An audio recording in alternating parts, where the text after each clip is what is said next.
the Kiss 92.5 studios in Toronto. Ladies and gentlemen, This is Roz and Mocha. it's Roz Mocha. What's going on? Hey guys, this is Bruno Mars. This is Selena Gomez. The Chainsmokers. Lady Gaga. Calvin Harris. Celestia Cara. This is Ed Sheeran. You're listening to my boys Roz and Mocha. Roz and Mocha. My boys Roz and Mocha. The Roz and Mocha Show. Between Roz and Mocha, who is your favorite? Mocha. You guys are so funny, man. Congratulations, Lisa!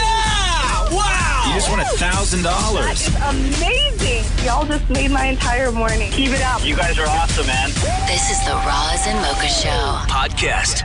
Okay, so Dammit Maury is walking past the studio. Yes. And he's about to walk in here right now. Yeah. You gonna scare him? Yeah. This is what happens all the time. Whenever anything is going on in the room, and Maury leaves, I gotta be quiet because there's a speaker in the hallway. You can hear this. Here we go.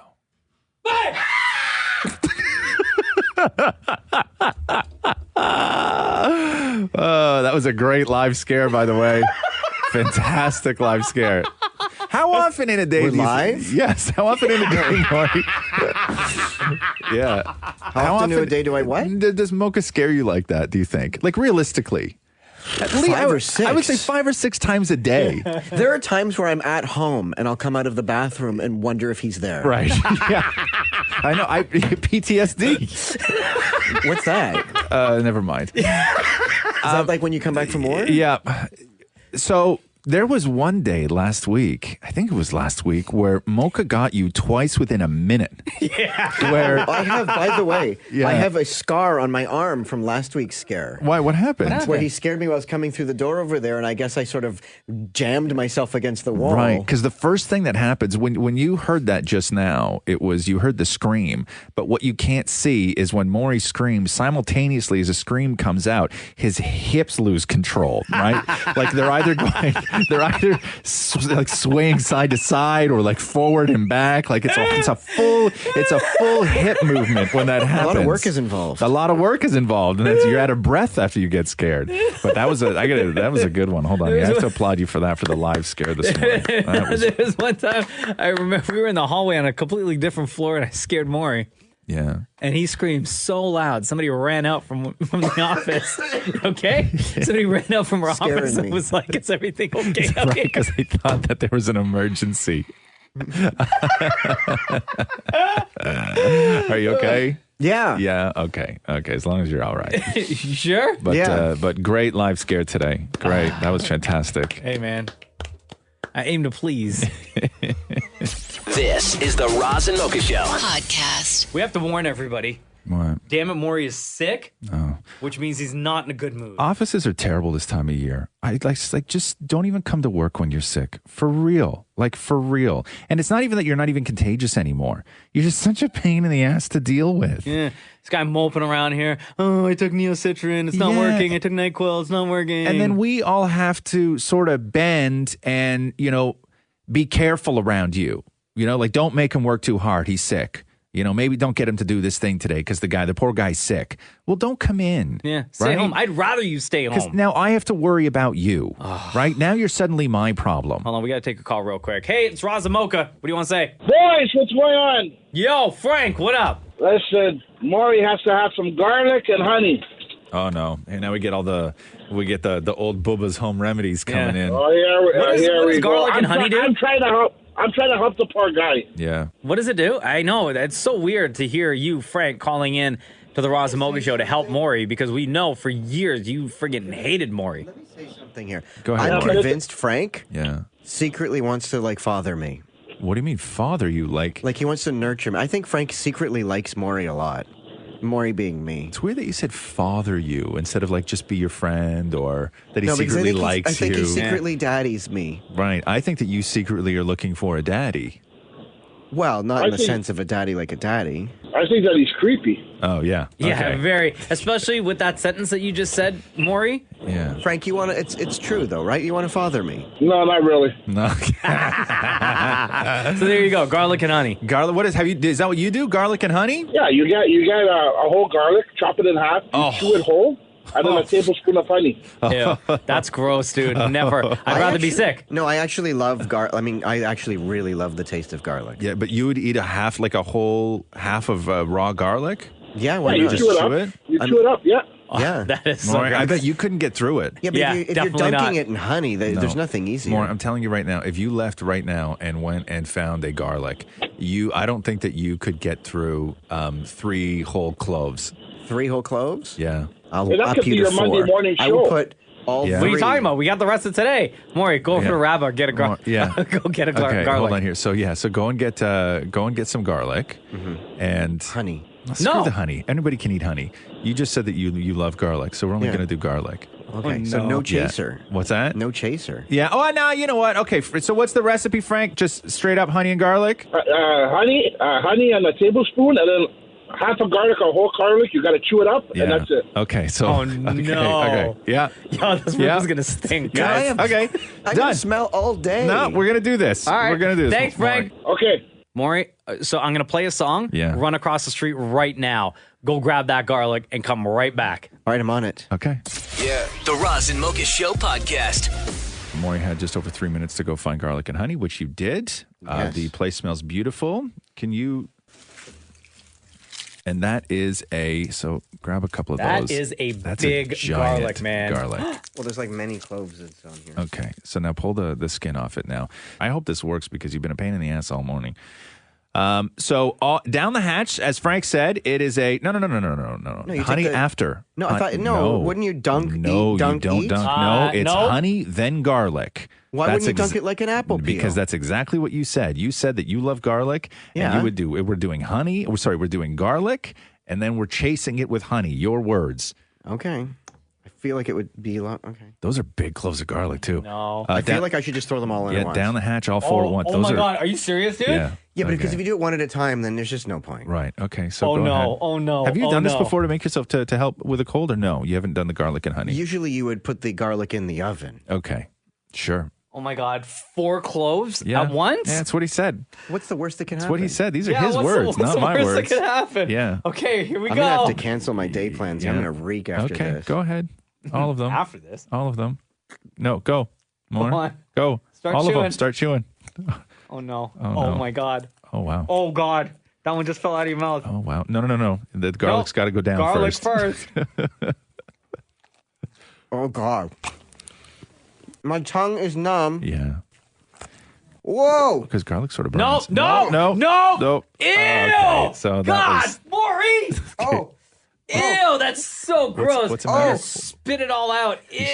He's shaking. Is it burning? Ew. You're disgusting. You're Okay, probably what the most happened? disgusting human being Maury, I've ever met. Maury, talk us through this here. What I happened? can't talk. It's burning my tongue. Maury just put the bottle of honey up to his mouth as if you were a baby drinking out of a bottle. Like you know when you see hockey players on the bench and they just grab the Gatorade bottle, but they squirt it in their mouth from like a foot and a half away. That's what Maury just did with honey. Oh, What my happened? God. Maury, what happened? My tongue just went completely numb and burned. Yeah. Like I dunked my tongue in acid. Okay, but I thought you said And then you my whole face started like swelling up and heating, and now my tears are tearing. Okay, but I thought you said you could do this, that you'd done this before. Yeah, but after you cook it, like this was like pure off the tree garlic. Pure off the tree. Pure off the tree garlic. That should be like a tagline. the sign in the store. Oh man, I think Pure there's drool. Off the tree garlic. Do you feel better though? How's the cold? That's the most I feel important part. fantastic, Okay, thank you. good. The Roz and Mocha Show podcast. So last time we played Mouth Charades, Mocha and I finished with a grand total score of 0-0. Let me make a new chart real quick. Exactly. Mouth Charades will explain in a second, but first, this. And now it's time for the game everybody loves to play. It's like charades, but you make the noise of clues with your mouth. It's Mouth Charades. So get ready, get silly, and start to make those mouth charades. Okay, so Maury has Roz words in front of him, and he has Mocha words in front of him. Maury not allowed to do anything physical, no sort of pantomiming with your hands or your head or your body in any way. The charade in this is just simply done with your mouth. So maybe Mocha, would you like to go first? Sure. Okay, so please, Maury, grab a word from the Mocha Cup. 20 seconds on the clock. Yeah, the ding signifies the start of the time. Yeah. And then the buzz, obviously, the end of the time. Okay. Baby drinking milk from a bottle. Yes. Wow. What? Wow. Wow. Listen. Wow. I heard that enough times. I got a baby at home. Wow. Jeez. Oh, hold on. Let me mark that down. One for Mocha. Look. All within the 20 seconds. Okay. Now, Roz word. 20 seconds on the clock. Let me know when you're ready, damn it, Maury. Are you okay? Yeah, I just You look do my best. All right, here we go. Roz, are you ready? I'm ready. Oh, jeez. Oh, jeez. Come on, bro. Okay. Not even one guess? I got a lot of guesses. I don't know if I should say it. Okay. Like a tea bag? Typing on a keyboard. Oh, that was, excuse me? I have to use my mouth, yo. Do it again? That's not what you were doing. That's not what you were doing. That's Those are the not keys. That's not the I'm sound. typing a sentence. No, that is like you were typing on a keyboard if like you went into a room after a homicide and everything was covered in blood. Like that was the squishiest, wettest sounding keyboard I've ever heard in my mouth life. is squishy and wet. No. Hold on now. I protest. All right. Next word for Mocha. 20 seconds on the clock. Hang on. Okay. Anytime you're ready. Okay. A whip. Like a bullwhip. Flicking with your finger. It's not a whip? What's the word? Cracking a whip. Yes, he got it like forever ago. But he didn't say cracking. Oh, for God's sake, Maury. As the only judge in this, you have to give a man that. Fine. Okay, point for Mocha. All right. 2 for Mocha. Also,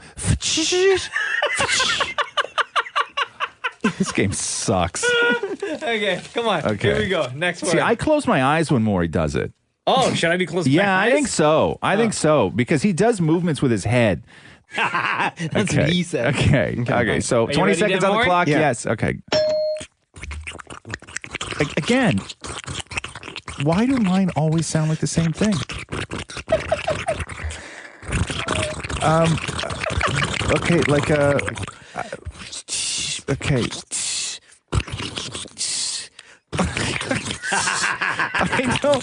I don't want to say anything. I don't want to say it. Don't make me say it. What was that? Water boiling in a pot. Oh, for God's sake. Okay, let's do one more. Okay, one more Mocha word now. Okay. Tell me when you're ready. Yeah, I'm not. What? I wouldn't even know how to do this one. Well, try. No, I don't. Come on, dude. You friggin' did boiling water in a pot. I don't think this has a sound.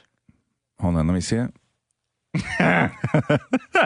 You can't do this one. It's impossible. I would highly agree with you on that. What is this? Herpes.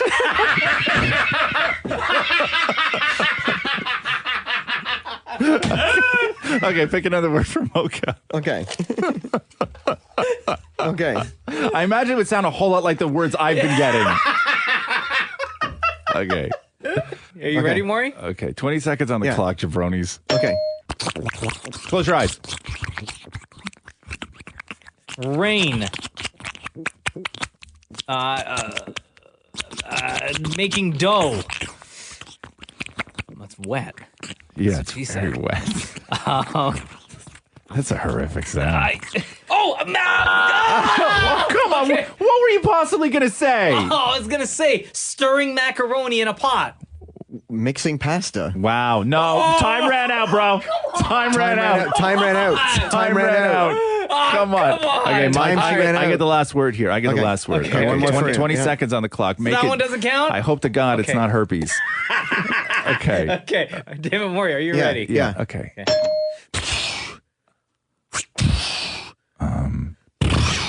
That is. Oh, but he's like smacking his lips together. That is. It's like something with air.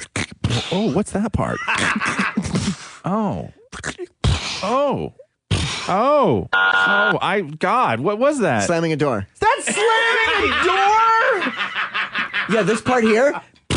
That's the door. You are the worst sound giver in the world. I only have my mouth. You are the worst at making sounds out of anybody I've ever heard in my life. How is that not slamming door? Okay, imagine yourself. You walk into a room, you put your hand down on the doorknob, you open it, it creaks. Me. You walk through the door, and then you slam it behind you. Right. The Roz and Mocha Show Podcast. One of the great things about flying with Air Transat is that you can get some pretty primo food dishes because they have partnered with renowned Quebec chef Daniel Vizina. So if you're flying club class on Air Transat, which is the way I like to fly, Yeah. gourmet menu, what better way to celebrate your vacation? You got to save room before you get on your flight because it's a 4-course meal. And yes, this is a flight. Cheese plate, dessert, little vino. Plus, a limited number of meals are available for purchase on flights to Europe and South in economy class, which is fantastic. If you want to see all this, what the pictures look like of this food and how gorgeous it is, all you got to do is head up airtransat.com. Nice. Now let's take a phone call. Hello? Hi, who's this? Raquel. Raquel, how's March break going? Great. Yeah, what have you been up to? I'm at the art gallery. Oh, nice. Now, is that a place that you wanted to go to or just a place that your parents thought would be cool for you to visit? I wanted to go there. Oh, yeah, cool. I really like your show. Oh, thank you. Thank you. How old are you? 7. What else do you have planned for the rest of March break? I don't know. My parents already planned my March break. Oh, okay. What would you do if you could plan your March break? Read a book and do homework. No, you wouldn't. You're such a liar. Come on, Raquel. Over March break, you want to do homework? Yeah. What's your favorite kind of homework to do? Like for what subject? Probably French. French homework What over kind- the March break? Can you speak French? I'm learning Yeah. What can you say in French? a lot of things. Yeah. Okay. So how do you say blue in French? Bleu. Okay. Damn it, Maury. How do you say red in French? Rouge. No. Listen. Oh, that's not what I was going to say. I was going to go red. Raquel, you're going head to head with Maury here. So I'm going to ask you a question, then I'm going to ask Maury a question. Okay. Okay. Raquel, how do you say black in French? Noir. Maury, how do you say yellow in French? Oh, isn't it like... Listen, Raquel. You're not supposed to give the answer that Damn It Maury is being asked. Oh. Okay, let's try this again. I'm not going to get a turn. No wonder your parents plan your whole thing. You can't be trusted with anything. Okay. Raquel. Yeah? Okay. How do you say brown in French? Learn. Yes, correct. Really? Maury, Wow. how do you say pink in French? Isn't it pinage? What is it? Pinage? Pinage. Like Raquel, how do you say pinage. pink in French? Rose. Okay, yeah. Rose. Not Oh, pinage. Yeah, okay. Maury, how do you say white in French? Oh, isn't it like, is it like, ooh, ah? No, it's not. What? Yeah. What's How do you ooh, say ah? how do you say white in I'm trying French? to picture the crayon. It's like, Raquel? Yeah? How do you say white in French? There's 2 ways. Blanc or blanche. Yes. Oh, I was gonna go Blanc or Caucasian. blanche. You were going to go Caucasian? What color is Caucasian, Raquel? I have no idea. Okay. Maury, how do you say purple in French? oh, papa. Purple? Raquel, how do you say purple in French, hon? Violet. Yes, violette. Close, Maury. Violet. I thought that was a car. That's Chevrolet, you jackass. Hey, right, Raquel, enjoy the rest of your March break. Thanks for calling in today. Okay. The Roz and Mocha Show podcast. 126 years ago was one of the most important days in the world because it was the day that I have said was the day that the greatest invention of all time was patented. Okay. Not Windows XL. That's the second greatest invention of all time. Toenail clippers, the third greatest invention of all time. The greatest invention of all time, as we know, is the escalator. Okay. 1892 was the year the escalator was patented by the genius inventor, Jesse W. Reno. Remember that name. Jesse W. Reno. Yes. Okay. No invention is more important. They actually still to have the some of the world. original escalators in New York at the Macy's. Yeah, do they? Made out of the wood. Really? Yeah. No, they don't. See? 100%. That still work. Yep. That you can 100%. use. 100%. That Uncle Jesse W. Not Uncle Jesse, jackass. Don't besmirch Jesse W. Reno, who invented the escalator. The escalator's the greatest what? Great word to bring back, by the way. Besmirch. Oh, thank you. Well, it's old-timey, right? We're talking 1892 here. Wow. Listen, the escalator is the greatest invention, and people who misuse the escalators should be banned from using escalators. How are we misusing And when it? I say misusing the escalator... God, here we go. If I can't go on the escalator rant for 2 seconds on the anniversary of the escalator, when can I do it? Okay, The go on. escalator rant goes like this, okay? There's a right way and a wrong way to use the escalator. The right way to use the escalator is the way that it was intended, which is you get on the bottom stair and you stand there and it takes you to the top. But why do they have the sign that says stand right, walk left? Because that has people misusing and appropriating the intended purpose of the escalator. When I see somebody who gets on an escalator and they get pissy because they want to walk up the escalator and somebody in front of them is standing, I'm sorry, you've lost your escalator privileges at that point. No, it's Yes. called get the hell out of my way. No, it's not. I got things going in, No, and I it's got to not. get to the top or the bottom Nobody is that of busy. that escalator. But what if Nobody- there are no other stairs around and this is your only option? You have to get to the top then, fast. My God, stand. What's it take? 20 seconds? Less than that? No, nobody is that busy. When I look at somebody and they're What if I'm running late? dodging in and out of people, I don't care. That's your fault that you're late. It's not my fault that you're late. The train was late. What if I was on time and the train was late? Still not my fault. So what do you have to Leave say to the early. people that say that those that stand are lazy? It's not about being lazy. It's about using it the way that it was intended. It is intended to take people from low to high or high to low. I mean, going high to low. This is where the escalator shines, where you don't even have to walk downstairs. Yeah, but then you're going down in life as opposed to up in life. Like that. This is really like the escalator. You only think about the escalator, lifting you of the burden of having to walk upstairs. Let's not forget the escalator also helps you have to not walk downstairs. That's the greatest thing about the escalator is that it goes both ways. You don't even have to walk downstairs anymore.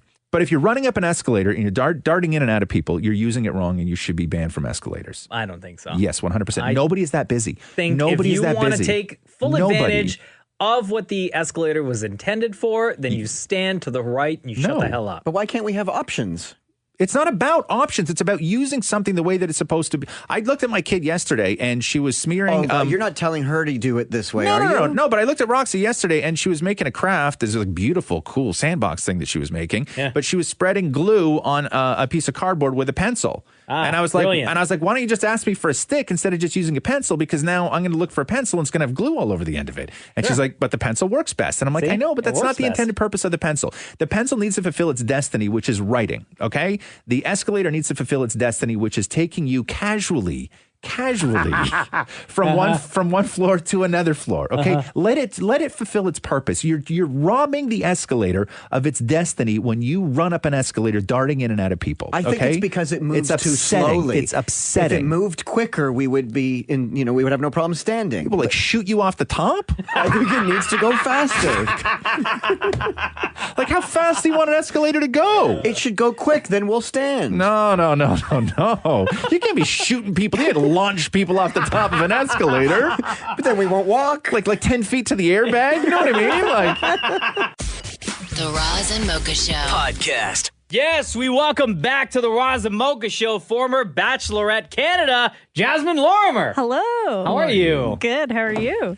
good. Are you looking forward to reading this book that's coming out? Do you know about this, the Bachelor Nation book? Yeah, I actually have it at You home. do? Okay. Have you But I started haven't reading opened it. No. You haven't No. started. Have you heard any of the things that they've been? No. Why do you know? Well, yeah. So Well, yeah. There's a bunch of stories that have come out from this book, and one of them is when it's the season of The Bachelor, when there's all the women in the house. Yeah. What they do is they track their menstrual cycles, And then if they have juicy news or something that is going to be devastatingly upset, they hold off on it, telling the women until they're at their most vulnerable and emotional. What? Yeah. No. Hold on a second. Your reaction makes it seem like you've What? heard this before. No, I seriously haven't heard there's this like before. no to But this. for some reason, it doesn't shock me, Okay. I guess. The other story from the book is that producers would walk around, or a producer would walk around with like wads of like $100 bills in his pocket. And he would go, and anyone that got footage of, let's say, somebody crying, $100 goes to you. Or you get footage of someone, say, throwing up. To the camera $100 guys. for you. Yeah. No. You get footage of someone like talking smack about another person in the house. You get $100. Have you experienced What? anything like that when you went through the process of Bachelorette Canada? No. And I think that Canadian production doesn't have the funds to just be tossing hundies. But no. And even if that was happening, I think that I would be kept quite in the dark. Yeah. Jasmine Lorimer is here, former Bachelorette Canada, friend of the Roz and Mocha Show. Hello. And you've listened to this show a ton. I have, yes. So I've you been know binging on it. what happens. Are you on listening to this the show. podcast? I listen to the podcast, yeah. Okay, good. So you know a lot about this. Yeah. I don't know how this happened, but you guys were, you and Mocha were talking on Instagram in the message section. Mm-hmm. And you had said that you were coming to Toronto. Mocha said, hey, why don't you come in? And you had said, I would love nothing more than to play Maury for a day. Which then continued on to a couple other messages. And then you ended it by saying, I also envy Maury whenever he gets to eat weird food. So Maury you can come on in. Maury made you breakfast this morning. No. And this is a classic Maury dish. Oh, no. Okay. So this is damn it Maury's famous mac and cheese. So if I could it's those noodly fries. Okay. And microwave French fries, because that's Maury's other favorite thing in the world is to microwave French fries. This is Maury's specialty. Let me run through. And Mocha's tried this twice now. Yeah. The first time he tried it, he described the taste as garbage. That's true. Which I will never forget. So this is the recipe for this. In case you guys want to make this at home, because I'm sure Jasmine will eat this and find it to be very delicious. It's a half a pot of water. 1 box of Kraft macaroni and cheese dinner, a mini can of tuna, a thumb-length amount of butter, a fistful of corn, 1 hard-boiled egg, 3 packets of ketchup, and the secret ingredient, the way that he changed it all up and brought all the ingredients together was half a teaspoon of water. So is how he ended it. And we have a side of Yes. my microwave fries. A side of Maury's famous microwave Do I French feed it fries. to her? Oh my God. Oh, God. I don't think that might yeah, be... you No. have to. You want... Because you got to get all the elements in. okay. So hold on. So you want Maury to feed you? Yeah. Okay.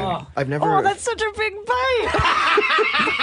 Well, you got to get all Jasmine. of the ingredients. Hold on, I missed some of the end. There we go. Listen, you're not experiencing the meal unless you get all the flavors. Like, what do you... I'm not going to give you one noodle. You have to have the full thing. Yeah. Okay, You know? Oh my God, Jasmine. my heart is Okay, pounding. open... Oh my God. Okay. Oh. Okay. Down the hatch. How was it? Do you want more? How was it? Describe it. Feel free to talk with your mouth full. Sweet. And what else? And Really soft. what do you taste first? The sweetness of the ketchup. And then? The flakiness of the tuna. And then? You look like you're going to throw up. It's really not good at all. Would you like a microwave fry to wash that down with? Here. Have you ever seen a French fry that looked like that before? It's at a 90 degrees. Do you have room in your mouth? Yeah. Or just handed Jasmine a French fry. That when you It hold looks like it. you're holding a shoelace. Okay. Oh my God. So down Okay, the this is getting better the longer it's been in my mouth. Okay. So maybe try the French fry now. I'm gonna Jasmine. choke. Okay. At the same time while the other stuff's in my mouth? Yeah, absolutely. Sure, why not? Yeah. There's got something that happened. You just tasted something new? Yeah. What was it, do you think? It had a crunchier texture. Crunchy texture. Oh, that'd be the corn. That would be probably the corn. I was going to say it had texture like an apple, but it was definitely corn. Okay, you're that's crying very right disgusting. now. Yeah. Okay. Nobody's ever cried about my food before. Go ahead with the microwave French fry. Okay, it's breaking in this one part. Oh.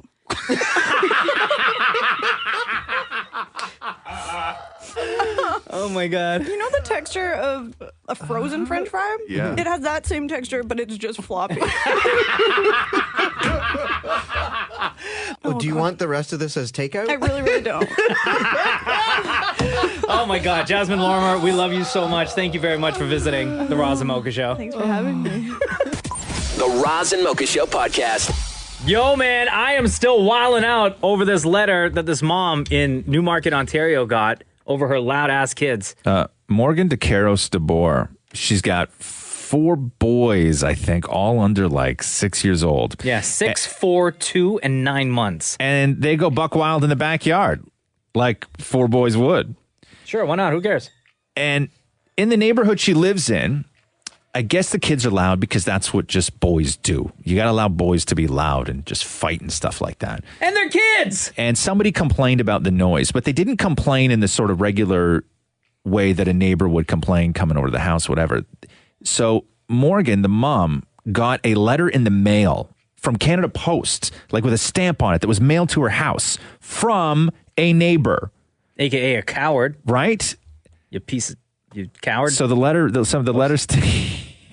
So mad, So man. they say, we encourage you to correct your child when he screams by saying, please stop that yelling or something like that.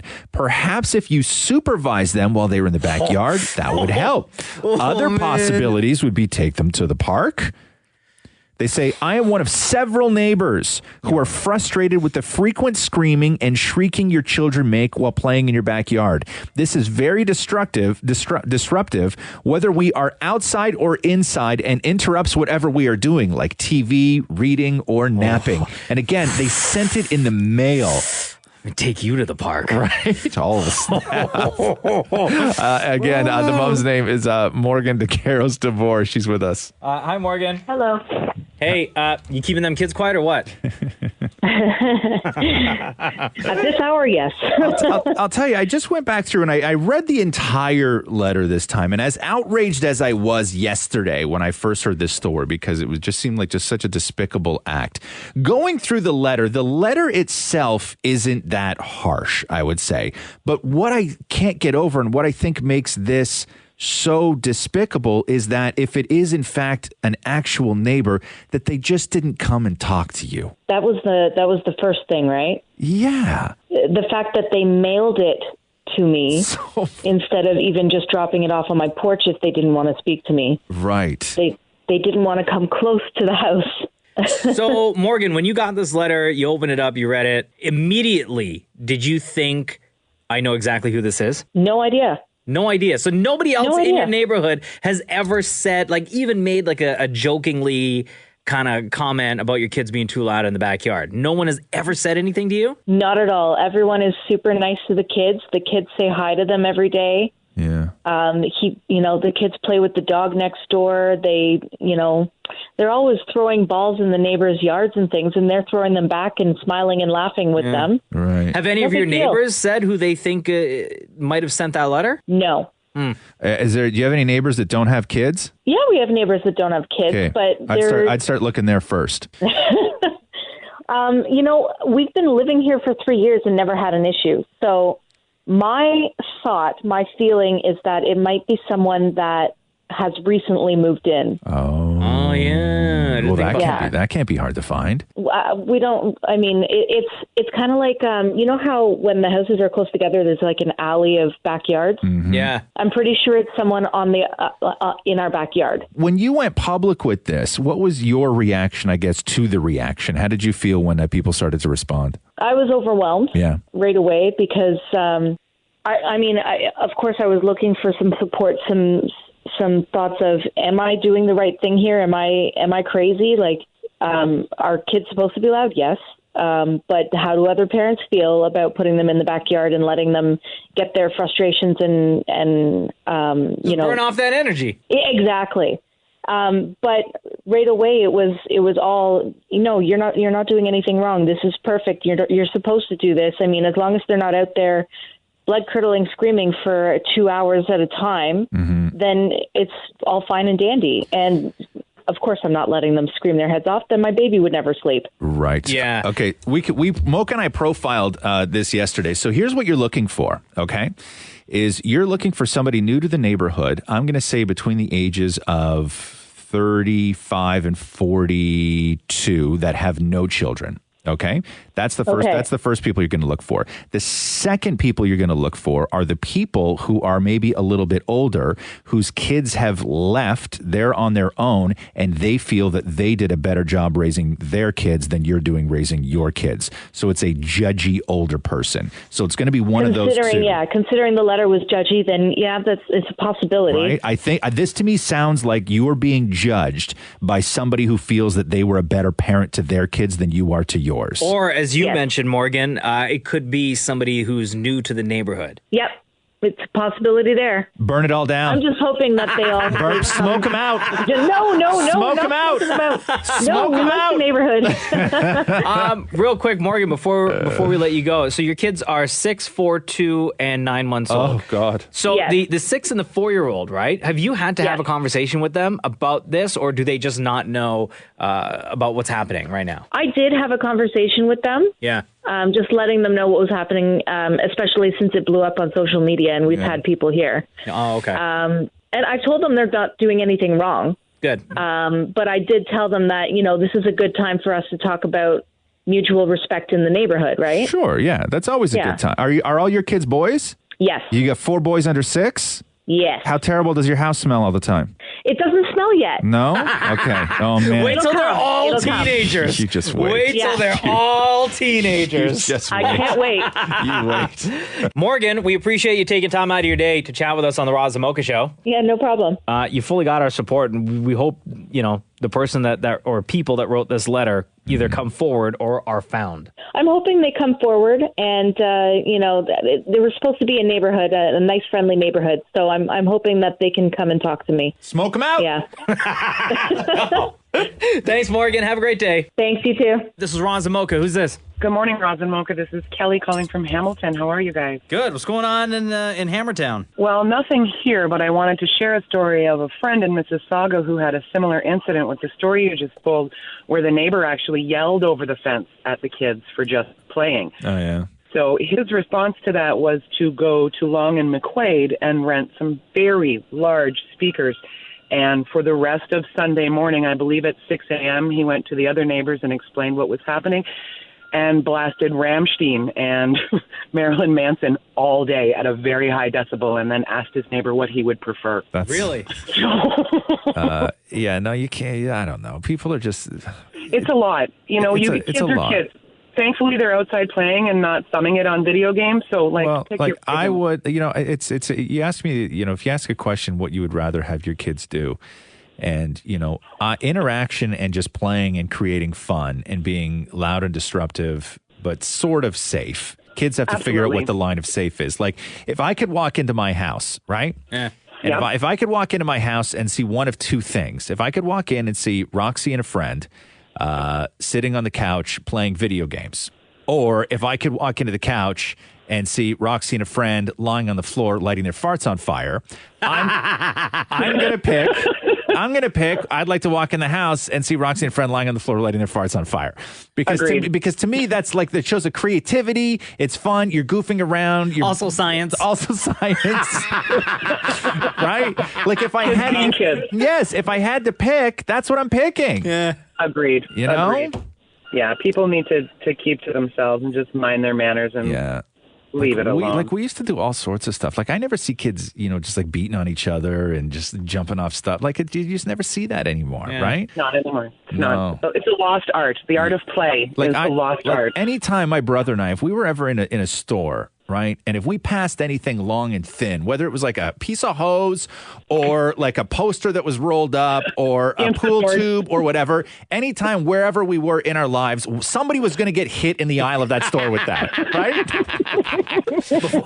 Before your mom and dad saw. Yeah, somebody was going to get hit with that, and then you would put it back and you would carry on, right? Like that was just the way it was. And now you can't do stuff like that anymore. Yeah. Somebody complains, you get kicked out of the store and banned and all this stuff. It's nuts. Hey, Kelly, we appreciate the phone call today. Thank you so much. Love you guys. Have a great day. The Roz and Mocha Show podcast. The Roz and Mocha Confessional is open. Ah, yes. What is it? Spill Your Guts Day? No. What's the official name? It's True Confessions Day. True Confessions Day. That's it. So we've decided to open the Roz and Mocha Confessional, Pope John Roz, Father Mocha, which we have not done in a very long time. This is where you get the opportunity to just come clean. You got that secret, you got that thing you've been hanging on to that's been weighing you down, that you don't want anybody to know about, that you thought nobody would ever find out about. You're going to take it to the grave.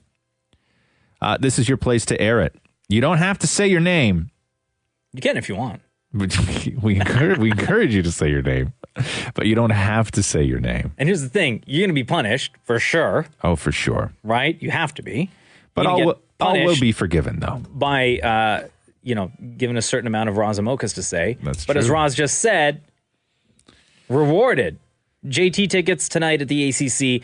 Demi Lovato and DJ Khaled at the ACC on Monday. Camila Cabello's at the Sony Center next month.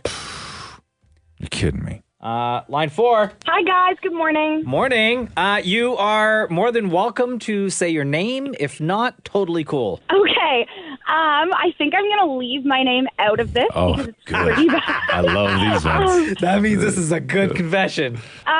So I had juvenile epilepsy, which means I had seizures as a child, but I outgrew it as an adult, which is great. How old are you now? Now I'm 25. Okay. So this confession that you're about to give up, how long ago did this happen? It was in grade 5, Okay. so like years ago, and I've never said this, but so when I was in grade 5, I like sincerely hated math with like a fiery burning passion.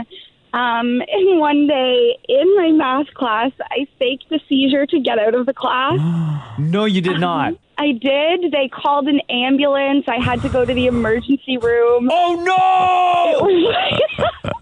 It was pretty terrible. Like when you say faked a seizure, like how far did you take it? Like were you drooling and stuff? Like I mean, yeah, like a little twitchy shaking, some drooling, eyes closed. So like, did this happen like how far into the day? Because you must have planned it in your mind, or did it just probably, like come to you at that time and you're like, screw it, I'm doing this? It was like, screw it, I'm doing this. It was just after lunch. I hated math.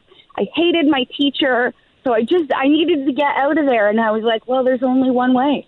And I imagine at this point, like all the staff at your school knew that you were suffering from seizures and were sort of always on the lookout and probably had meetings on what to do in case, this student had a seizure in the class. You know what I mean? Was that like everybody knew, right? So they were all on high alert. They knew. I started having seizures in grade 2, so it was the same every time. Call an ambulance. Here's the tough part. If you're a teacher and you suspect that the seizure kid is faking, you can never say that. No, of course not. You know?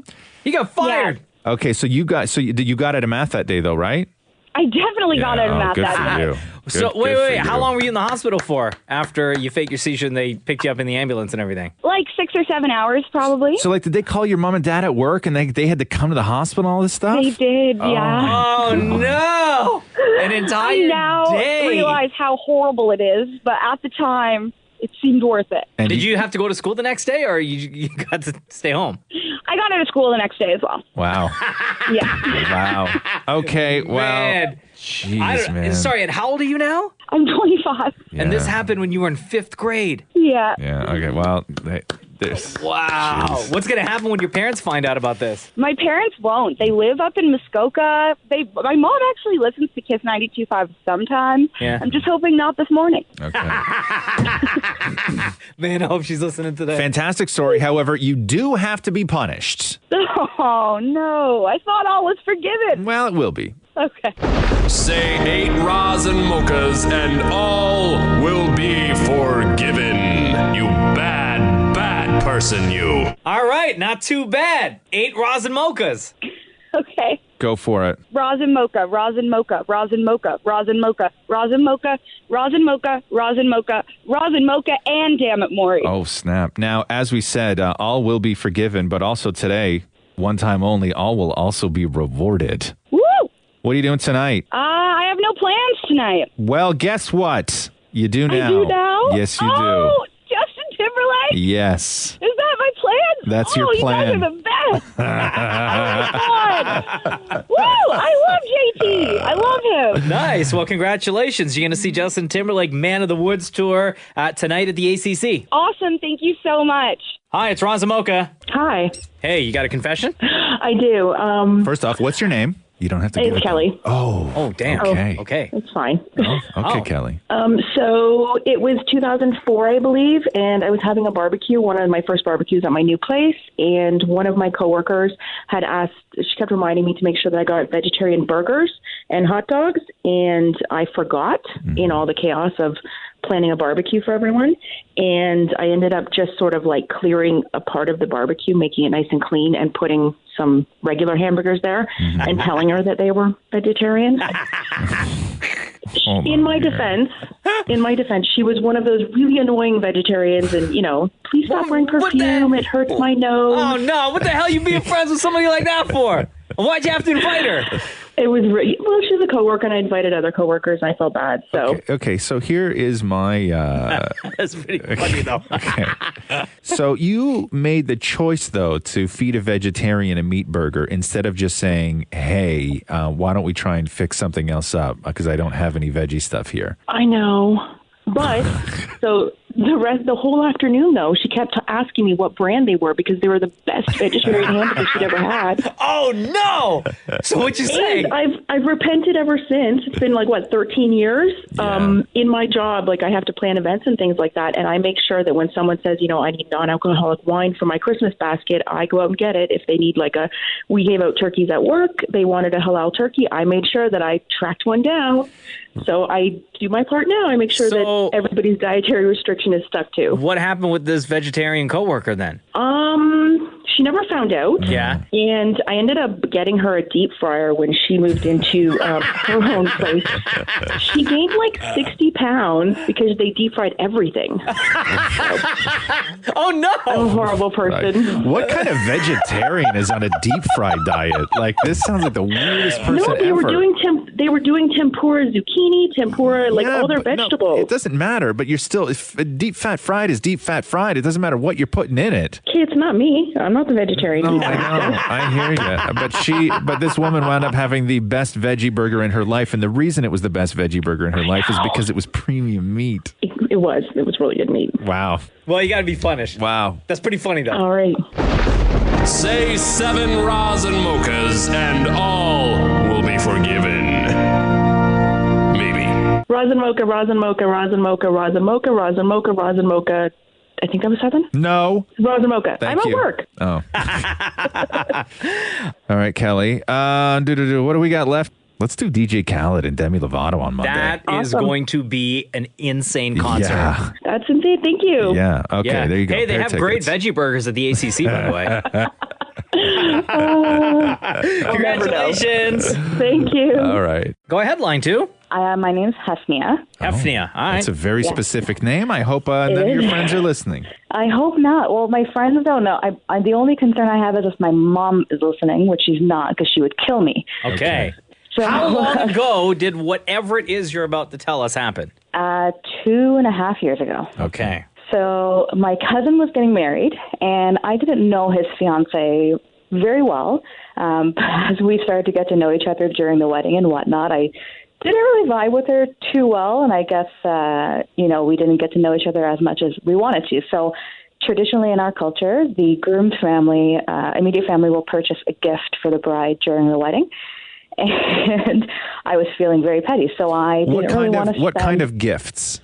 Usually, it's typically jewelry or clothing. And but what- jewelry is usually your best bet. Normally, what's the budget on something like that? Like if you're tasked with buying jewelry, what are people normally spending? Well, he was my first cousin, and I saw him as my brother, so I would have been expected to spend at least a minimum of $400 to $500. Okay. Wow, $400 to $500. Wow, on a cousin's wedding. And I'm a cousin. and the girl, you don't even like this girl. Okay, so what happened? So there's a high-end costume jewelry store that I went to, and I purchased her a beautiful bracelet that from far, even from close, you would have no idea that it's not authentic.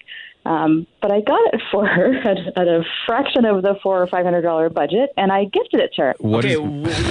Now you have to give up the goods on what the fraction is. How much did you spend? Like maybe 10% of what I was expected to. It was like, I think it was like $50. Wow. Okay. And so when you gave it to her, what was her reaction? Oh my gosh, she started crying. Like, oh my God, this is the most beautiful thing ever. She was like crying, and she's like, oh my God, I can't believe you got this for me. You know exactly what I want. And we haven't really got to know each other. And I was like, oh my God. So I'm obviously being very excited for her, and I'm telling her that I'm so happy she likes it, and she immediately puts it on and starts to show her entire family. Oh my God. And you're probably saying stuff to her like, oh my God, but you're so worth it. Welcome to the family. It's your big Welcome to the family. I love my cousin. He's like my brother, so you're like my sister. You deserve the best. Small. Oh God. Yeah. So I played that role real well. So have you seen her since, and have you seen her wear this, or has she ever mentioned it since? I mean, we live 3 minutes away from each other. So. Oh, wow. Yeah, and we go to functions together, and anytime she's wearing, like, it's very blingy, so anytime we go to a party or whatnot that asks you to be a bit more dressed up, that's always on her wrist. Oh, do you know if anyone has ever asked her about the jewelry? Like, yo, that looks real nice. Where'd you get it from? Absolutely. I've had, whenever we've been at functions together and someone will compliment her bracelet, and immediately she says, oh my God, husband, you got this for me. Isn't it so pretty? I'm like, yeah, I did. Oh, you're terrible. I love it. Now, I know that you didn't really get along with her when you bought her the fake bracelet, but do you like her now? And do you feel any guilt about this?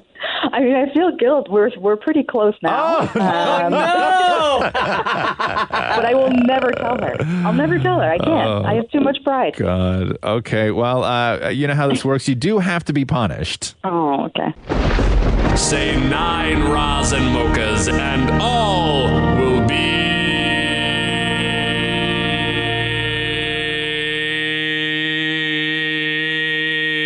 forgiven. Roz and Mocha, Roz and Mocha, Roz and Mocha, Roz and Mocha, Roz and Mocha, Roz and Mocha, Roz and Mocha, Roz and Mocha, Roz and Mocha. All right. But also today and today only, you will also be rewarded. Oh, okay. So here you go. You have won a pair of tickets to see Camila Cabello at the Sony Center on April 27th. Now, cool. It's Camila Cabello. It's spelled with a K here, so I don't know if this is the real Camila Cabello or a knockoff Camila Cabello. But you'll have to find out. My luck, it's going to be a knockoff. When you show up, I guess. Guess we'll find out. I'll keep you guys updated. You're going to show up. It's going to be Kevin Cabello. The Roz and Mocha Show podcast. So the Wall Street Journal reported that singles bars are out, online dating is out, matchmaking is out. The new place to hook up, supermarkets. Grocery stores. Grocery stores. Grocery stores are the new single hotspot. No, I don't believe it. Yes. Absolutely not. Because I'll tell you why. It's sort of non-confrontational. It does not in any way deviate from your regular life routine, meaning you have to go to the grocery store. It's something that you always do. And because grocery stores are now kind of becoming like grocery restaurant coffee shops, where now grocery stores have like these little sit down areas that you can sit and be social in. Sure. That the idea of going and while grabbing your groceries, also flirting and picking up and maybe sparking romance. But they're saying grocery stores are the new singles hotspots. That Longo's at Maple Leaf Square. Yeah. They have like a wine and cheese bar. Yes. Okay. Yeah. And I think I read an article where I think it was the Metro down in Liberty Village. I think they had a live DJ in there one night, spinning to try and get people turned. Store? Because I would think it's all the grocery store. I would think that somebody, you have one thing on your mind, one thing only. You want to get to the grocery store, check off everything on your list, and then get out. Right. That if someone was trying to hook up in that grocery store, it may mess up the rest of your flow. No, you know what I mean? maybe. Like if you're not into it, then you're like, I would look at it as the awkward moment of running into that person in another aisle. So man, I just looked at it this way. You just picked up a little something extra that was not on your list. Maury, last night went and talked to a bunch of singles in a grocery store. Oh, yeah? Yeah. That's right, Roz. I am here at Longo's, and if you are here, let us meet at the salad bar. Let's find out what's in store. What are your thoughts when you hear that headline? Well, I laugh. I find that quite funny. Like, I don't have time for that. Sorry. Do you think grocery stores are kind of a place where you can meet somebody, like your future husband or wife? I never really thought about it, but like, if I was single, maybe I would try to look up for guys that had only organic stuff and think about it. Not a bad idea. Grocery stores are the new singles bars. I think that's ridiculous and it makes no sense. Because I've never once talked to anyone in a grocery store with that intention. I think it would be fun. First, I'd look at his items he's purchased because that says a little bit about somebody. If a guy was about to come up and hit on you at the grocery store, how would you react to that? Would you welcome that? I mean, I'm kind of rude, so probably not, but I guess for other people it could work. Get out of my face. Like, are you checking out his cart before you're checking out him? No, I'm checking him out, not the cart. What would be the biggest turnoff of a product in his cart? Goat cheese. I hate goat cheese. Would you welcome somebody hitting on you at a grocery store? Like, let's just say because you're the hottest guy here. Let's just say I was going to hit on you at this grocery store. Would you be okay with that? Well, I'm engaged. That sucks. Yeah, Hold on a second.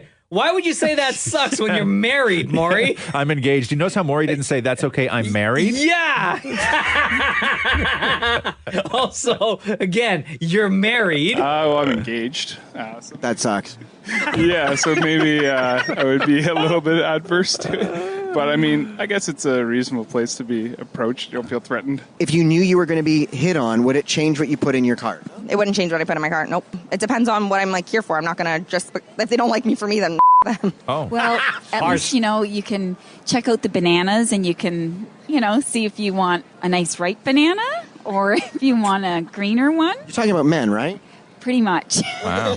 Damn, girl. If you thought you were about to be hit on, how would you react to that? If you thought you were about to be hit on at the grocery store? I might not mind that so much. It might be nice. If you were to look for love in the grocery store, what department are you looking for love in? Well, I would definitely look in the bakery section. Let me guess, you're going to do a buns joke. Well, yeah, you'd want to, make sure they were fresh and tender and a little sweet.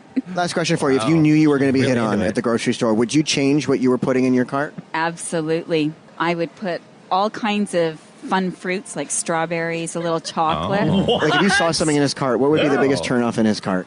Probably if he had a lot of like hair care products, mousse and gel, because I would think he was like way too high in maintenance. And if a guy's got better hair than me, that's not good. I believe Anthony is on the phone. What's up, man? I agree, Roz. You're right, man. 100%. I mean, it's the amount of single people that there are today. Yeah, it's true. I mean, there's so many people that don't have the time to go out to clubs, don't have the time to do all this kind of stuff. But I mean, you're right. You go to the grocery store, you do that. You have to do that. Depending on who you are, once a week, once every week and a half, whatever it is. And I'll tell you this too. The other reason I sort of like the idea of grocery stores being places to hook up is the lighting really shows you what you're getting. You know what I mean by that? Yeah. And that's for both. That's for both men and women. So now men and women have to think about the way they present themselves when going to the grocery store. No, you're going to see them in their natural state, right? No, I know that. People now dresses. are in their natural state, right? Yeah. But so once this catches on, people are going to be thinking more and more about what they wear. I think so. But you're still shopping, I know, exactly.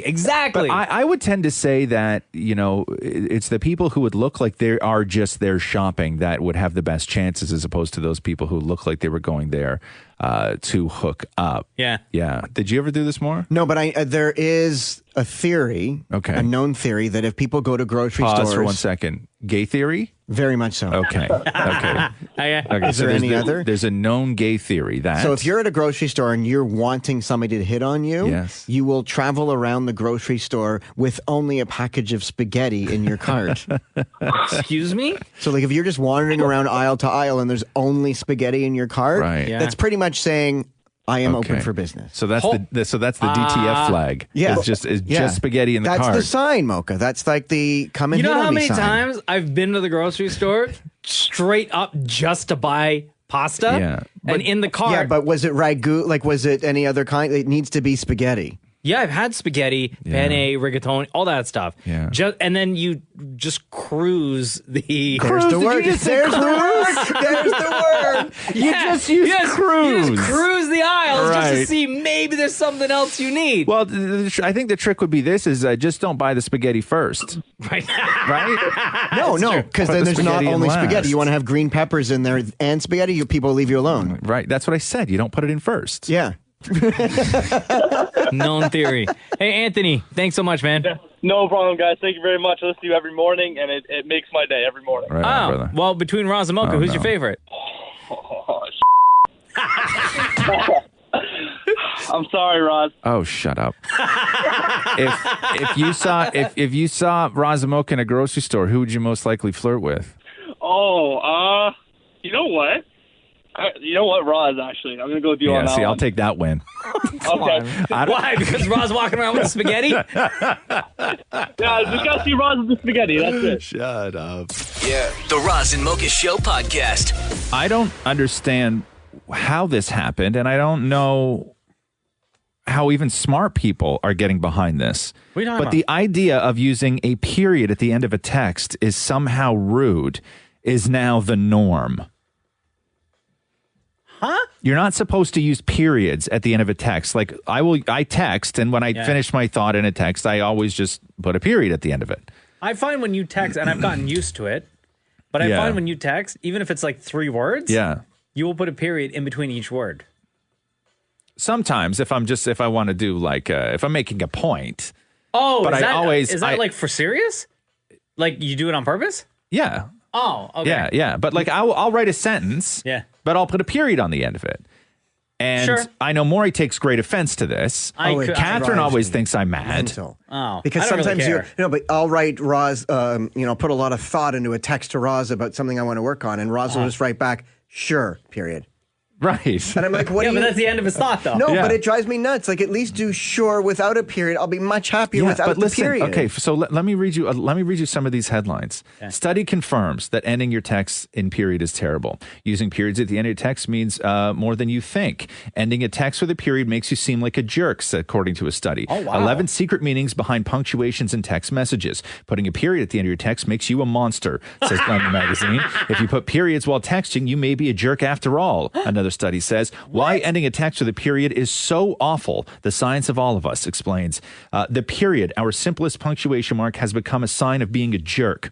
So these are all like headlines that have popped up in the last couple of years. But let me read you this.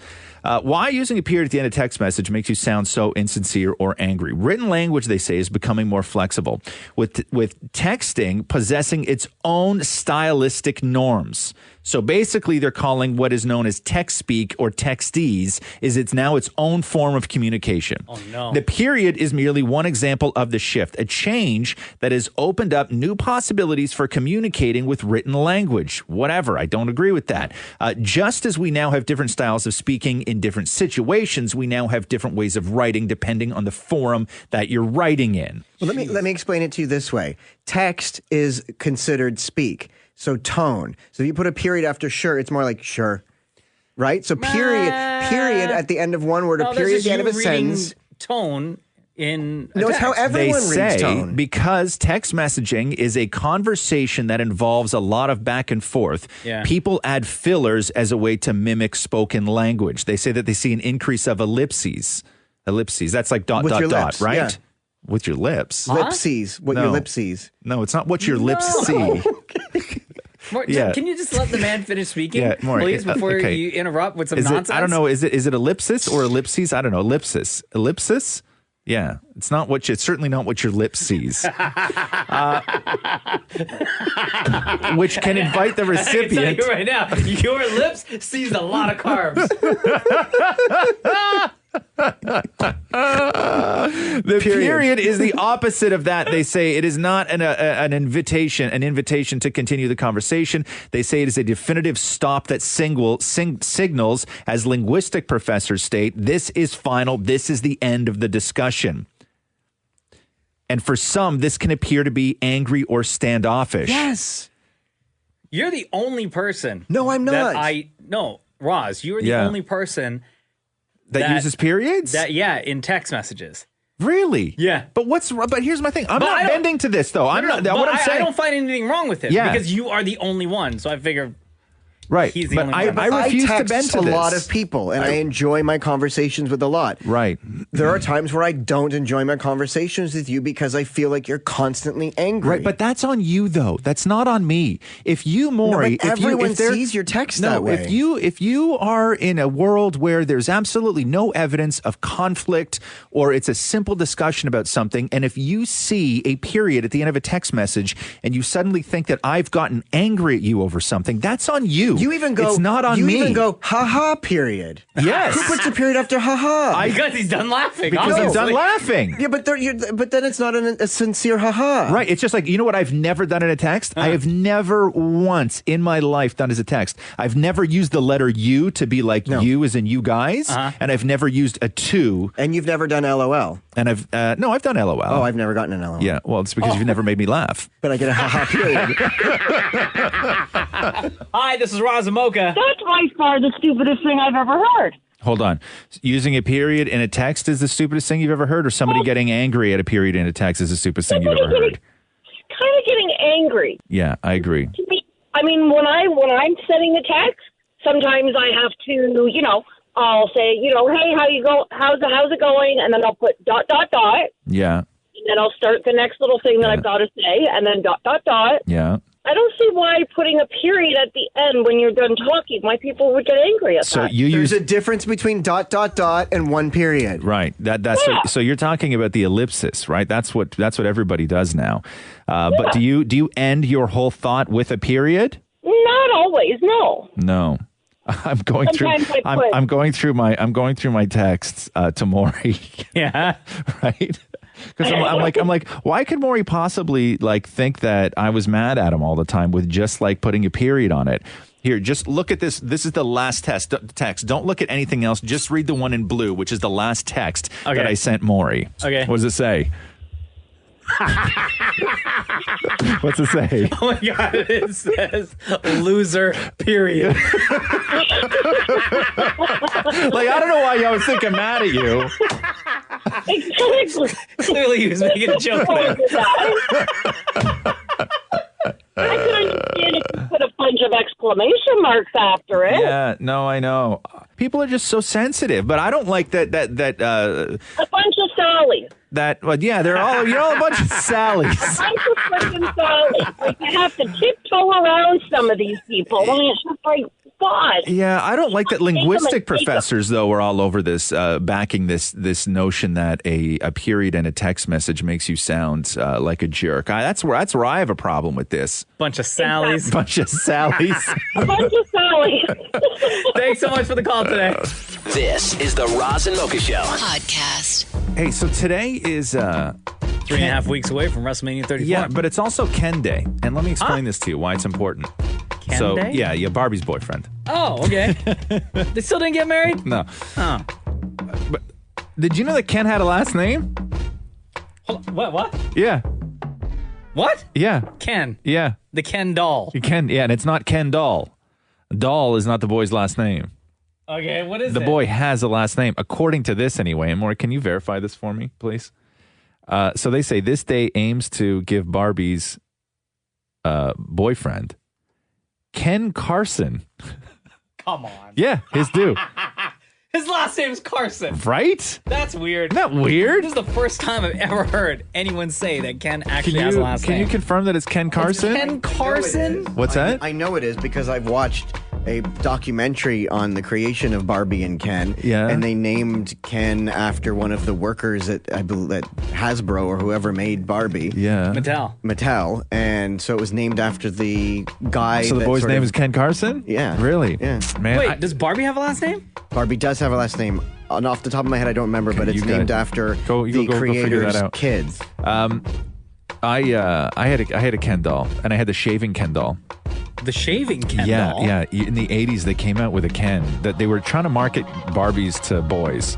Yeah. And so they released a couple different Ken dolls. Tried to man him up? They tried to man him up, and they tried to give, but they still had to, it was like, you know what guys always get blamed for marketing stuff to women, right? Yeah. Where they're where they're like, only a guy came up with pens for girls, right? Right. A pen is a pen, you know? Like, what are you doing, you jackass? This was as if a group of women came up with something on how to market a Ken doll to boys, where they were like, what are boys into? Like, what can we give Ken in order to get boys to play with Ken? And when I was a kid, I'd be like, give him a bullwhip and a cool Jeep. Sure. Right? But what you got, the Ken that was marketed to boys was a Ken that if you got his face wet, he, like, the skin changed color where he got a beard. And then if you dipped a razor into hot water and rubbed it over his face, that the beard would disappear. So you could shave Ken, right? We're gonna make millions. We're gonna make millions. You know what, boy? You know what little boys want out of a doll? They want to be able to shave him. Give him a good shave, right? A nice hot shave. Right, a nice hot shave. They just want to be able to give their dolls a nice hot shave. Guys, I'm telling you, I can see into the future. We are gonna make millions. What's Barbie's last name? Barbara Maleficent Roberts. Maleficent? Are you sure? Yeah. Maleficent. Really? Maleficent Roberts. Barbie Roberts? Barbie Roberts. Barbie Roberts and Ken Carson. Wait a minute. Her middle name is Maleficent. Yeah. Are you sure? 100% on this? Okay. He's about 90%, I guess. If he was 100%, he wouldn't have walked out of the room. What did you search? Barbie's real name? Make the man second guess himself. What is... What? Millicent. Not Maleficent. Millicent. Okay, Millicent. Yeah, Millicent. Barbara Millicent Roberts. Wow. Barbara, Barbie, when they came up with the creation of Barbie, you know that it was like an sex doll at first. You can say sex. Yeah, like, I'm not your dad. Don't feel weird about having this conversation. You never with had us. to talk with your dad, did you? No. No. It shows. I don't know when the last time in my life somebody wanted to say sex and spelt it out. Yeah. S-E-X.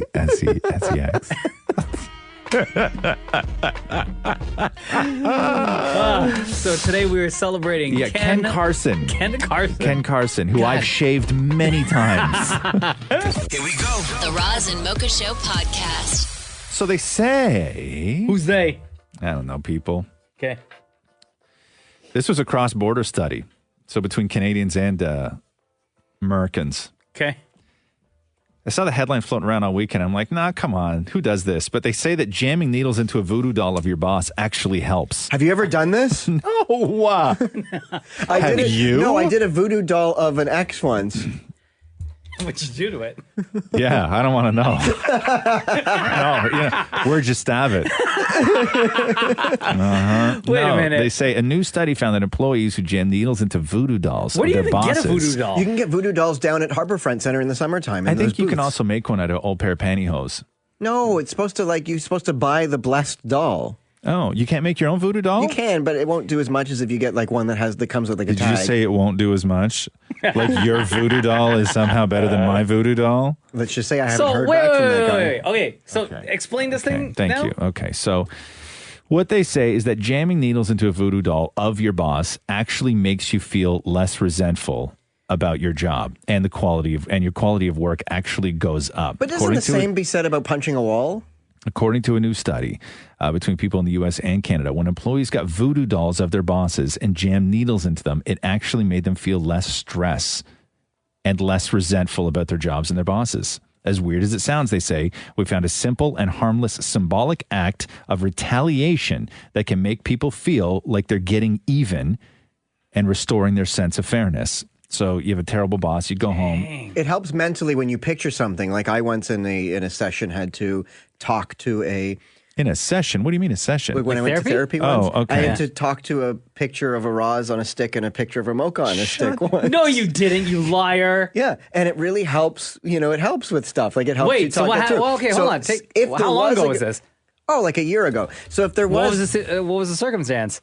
It was just learning how to talk to people, right? Like it was like learning how to deal with the, if you're too shy to say something, right? So in the same sense of, I'm trying to make a point here. No. I don't care about that. Yeah, I want to know why Roz and I were involved in your therapy session and what the problem was. You're always, count the days. Yeah, I don't like that I'm on the couch in your therapy session, man. You're not. You're on a stick. Okay. Okay, so what was the circumstance? I don't recall, but my point is that... Can I ask you just a quick follow-up? Sure. Okay, while you're doing this in therapy, while you're going through an exercise where you are talking to a Roz face on a stick and a Mocha face on a stick, when you're having that conversation, are you also speaking for us at these points? Yes. Like where you do... No, sorry. The doctor is you. The doctor's me. So what did the doctor say? I don't remember the situation, but let's just say, for example, it was like... Is your doctor like slim and hot?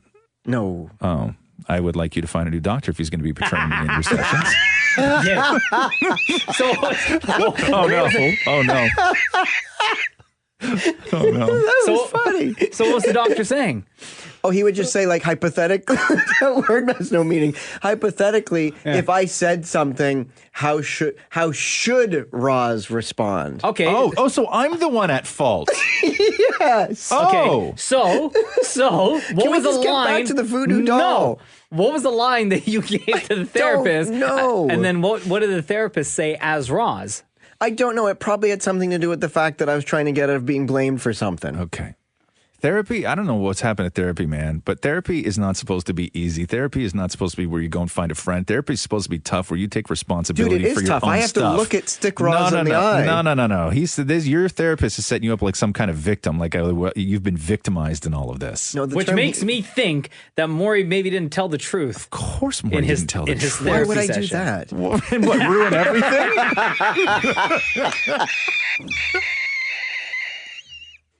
What the hell was that? So yeah, voodoo dolls work. This is Roz Mocha. Who's this? This is Mackenzie. How are you? Good. What's going on, Mackenzie? Yeah, so a staff member at work has a voodoo doll hidden in her little office. A voodoo doll of who, though? Another staff member. Oh, okay. And he plays baseball. Yeah. And he has injuries that match where the pins are. Oh, shit. Get out of here. Come on now. You friggin' liar. No. He's plagued with injuries. So somebody that you work with has a voodoo doll of another coworker, and this person, took pins and stuck it all throughout the voodoo doll, and now this person who the voodoo doll is of plays baseball and has injuries in the same space, like the same spots that these pins went into on the voodoo doll? Well, they have a little bit of a rivalry, and we believe it's him, right? And because it matches up, it makes sense. Like injuries where? Like shoulder, knees, back. Like the guy's not old. He's getting all the injuries. Okay. Just saying, there's correlation. Okay. I don't know, man. Dude, don't tell me. I can't deal with somebody thinking the voodoo dolls are. I don't know about this one. I don't know if I can deal with this. Have you told anybody else this? Have you tried to convince anybody else in your office that you believe in voodoo dolls? No, we all are. It's like a joke around the office. That this is the. But it's a joke, or it's a joke that you sort of believe. Let's be real. No. Thanks, Mackenzie. Always. Have a good one. The Roz and Mocha Show podcast. Hello, it's Roz and Mocha. How you doing? Good. What's going on, Rob? It's March break. I was thinking that traffic was going to be decent this week, but it still sucks. Really? What? Are you serious? Yeah, it's still. There's not really much of a difference. You have to take into consideration that for the most part during rush hour, there's not a lot of kids driving. Yeah, I know. Right? It's not like there's a lot of parents who are usually off because their kids are off. Yeah, I'm not a. Yeah, it's March break. I'll tell you, March break is a real screw over. I never thought about this when I was younger, but March break is a real screw over for parents because to take a full week off. Because unless you want to put your kid in a camp or the kid's old enough where they can stay at home alone, but when you have that sort of, 5, 6, 7, 8, 9-year-old, somebody's got to be home for the week. Yeah. If your kid doesn't want to go to camp, somebody has to be home for the week. You got to burn a week's vacation. And what's a normal amount of vacation time that somebody gets? Say you've worked in a job for like 5, 6 years, 3 weeks. 3 weeks, Maury maybe? says. Yeah. Right. So what? For 5, 6 years, probably 2 weeks. 2 weeks. Oh, Yeah. wow, okay. So let's say you got a job 5, 6 years, right? So you got to burn a week in March, and then what? No time over summer? Maybe you use the rest of it over Christmas holidays? Yeah, you're gonna have to burn a week of it for the kids during summer at Christmas. At some point. Because they're off for 2 weeks at Christmas. It's really crazy. March break is a real screw over for a lot of parents, man. It's really difficult. We're in a very fortunate situation where we have Mocha and I work the hours that we do, and Catherine is a photographer, so she can sort of tailor her schedule to work around Roxy and to work around me, more importantly. But even still, it's very difficult. It's very difficult. She couldn't book any jobs this week. Yeah. During the day. Yeah. Like March break is a real screw over, and I know kids love it. Like kids love March break, right? Oh, yeah, of course. Oh my you God. You stay up late, you sleep in late. Yeah. My boys aren't in school yet, and my wife is, she's still off. She hasn't really gone back to work. She's working part-time right now. Yeah. But she really just works evenings and weekends because when I can be home. But once they go to school, we're still trying to figure out, because when their vacation time is, if she can't take time off, then we've got to figure out what to do with them. And it's tough. Yeah, it's tough. up in the air. Yeah. How old's your kid? My oldest will be 3 in May. And your youngest? He's turned 1 in December. So they're not in daycare, right? Your wife's at home? No, my wife's at home. Yeah, daycare. She doesn't have a career per se, so we said, why pay the money for daycare to have a stranger raise our kid? Well, they're not raising your kids. First of all, daycare. Daycare. I will say, I sing the praises of daycare for specific reasons, and that is it acclimatizes your kids to being around other kids. I agree with that 100%, because my children are monsters around other kids. Yeah, that you need to get your kids used to being around other kids and just being around adults all the time, as great as it is. And you're like, oh my God, I'm with my kid, and then there's not strangers. It's not the daycare workers that they have to be around. It's other children that they have to be around. They have to know how to play with other kids. We've started putting them in. They're in dance class now and swimming, and we're getting them into all kinds of lessons. But you need to do something that's a little less structured. Yeah. Like you need to put them in something that lets kids go wild and like hit each other and stuff like that. It's very important. Like Fight Club. Fight Club. Yeah. Like you need to go.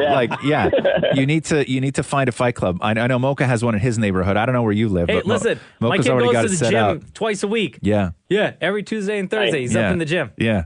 Well, let's not say gym. Like he's like pulling reps. Wow, listen. Your kid's not getting swole. If his father's dream for him is to become the WWE heavyweight champ one day, that's true. Training starts now. That's true. Yeah, that's true. Nice. Mocha, my boys are going to be tag team champs. Sick.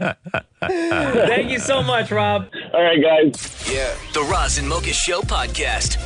On Friday, it was the 21st anniversary of the death of Biggie. True. Yeah. Before there was Biggie, there was Craig Mack. Yeah. Okay. So explain to me who Craig Mack is. Craig Mack was signed to Diddy's Bad Boy label. Okay. And was legit the first artist on that label and released music first. The iconic Flavinier. Just like you in the blab, robotic kicking flab. I know this song. And then Biggie came out, or Puff signed Big, and marketed the two of them together. But Biggie was the more marketable, sure, the bigger artist. And Puff kind of took Biggie in that lane and was like, okay, me and you, we're going to go. Yeah. Hey, Craig Mack, still do your thing, and we're still going to release your music, and don't worry, I'll get to you. Yeah, but he's not first tier anymore. He was not first tier. Right. But when this song came out, of course, he was first tier. Yeah. When was this? It was like 94. Yeah. Anyway, the reason why I bring this up is because I read this morning Craig Mack, at 46 years old, died. Oh, Jesus. Of heart failure. How do you die at 46 at heart failure, man? And they were working. One thing I didn't know about is that remember last year or 2 years ago when Puffy put together that big Bad Boy 25th anniversary reunion concert, and they like toured the globe. They came here to Toronto. Yeah. And like everyone that was on that record label showed up on stage. Right. He asked Craig Mack to be a part of the tour, and Craig Mack said no. Really? Yeah. Why do you say no? At some point in Craig Mack's life, he stepped away from music, and got like real heavy into religion, into the church. Oh, really? Yeah. And then when Puffy was like, hey, man, I'm doing this big tour. I'm bringing the entire squad back together. Yeah. You know, you being the first one signed to Bad Boy, the artist, the first one. And you wouldn't do it. I want you to join me on this tour that's going to hit, you know, multiple cities around the world. Yeah. And Craig Mack was like, nope. Really, huh? Yeah. Wow. So when did he stop making music? Because he's not like I you have to remember like periodically throughout the 90s he was releasing stuff and like early 2000s, but Okay. it was like Because this ain't my world, right? I don't know. the last I'm hearing the quote-unquote, name Craig Mack for the first time this morning. Yeah, like the first quote unquote new song I heard from Craig Mack Yeah. was maybe 2001. Really. Also, Craig, not a like a very. I would never guess that to be a rapper name. Craig? Yeah, you know, like yeah, that. Like, but it was like that was the 90s, man. You could release an album and still, if your first name was Craig, you Yeah. would still use it. You wouldn't shy away from it. no, but I would say that as a rapper, you have to be very confident in your abilities to release tracks under the name Craig. Yeah, but he had the word Mac followed up. I know, but still. Right? I know, but still. But Craig, like, there's nobody in that world who has a regular sort of name that they use. Right. That would be like if 50 Cent came out and was like, I'm using my real name, which is Curtis. Yeah, exactly. Right? Yeah. I'm going to release a song called, you know, Guns Go Out. Yeah. When the guns come out. He Yeah. actually does have a song called Guns Come Sure, Out. but Fitty knew that Curtis wasn't going to cut it. I'm not going So you had to be 50 release a Cent. song called Guns Come Out Right. with the first name Curtis. Right. You know, Released by Curtis. It was years later before Diddy even went by Sean. Yeah. And that was because of his clothing line. That was because of his clothing Right? line. Yeah. And you could brush that off. You could be like, what? It's a cool name. It's not my real name. 100%. You know, but back in the day, Diddy was not going to be releasing those tracks under Sean. Yeah. No, You not at know, all. like Curtis and he Sean. had to go through multiple Right. AKAs Yes. before, you know, he got to Sean. Yeah, like he you're- was like Puffy, Puff Daddy. Exactly. Like nobody ever said, "Oh my God, I'm so pissed." And you're like, "What's the matter, dude?" He's like, "Ugh, tried all morning, man. I just couldn't get tickets to see Curtis and Sean."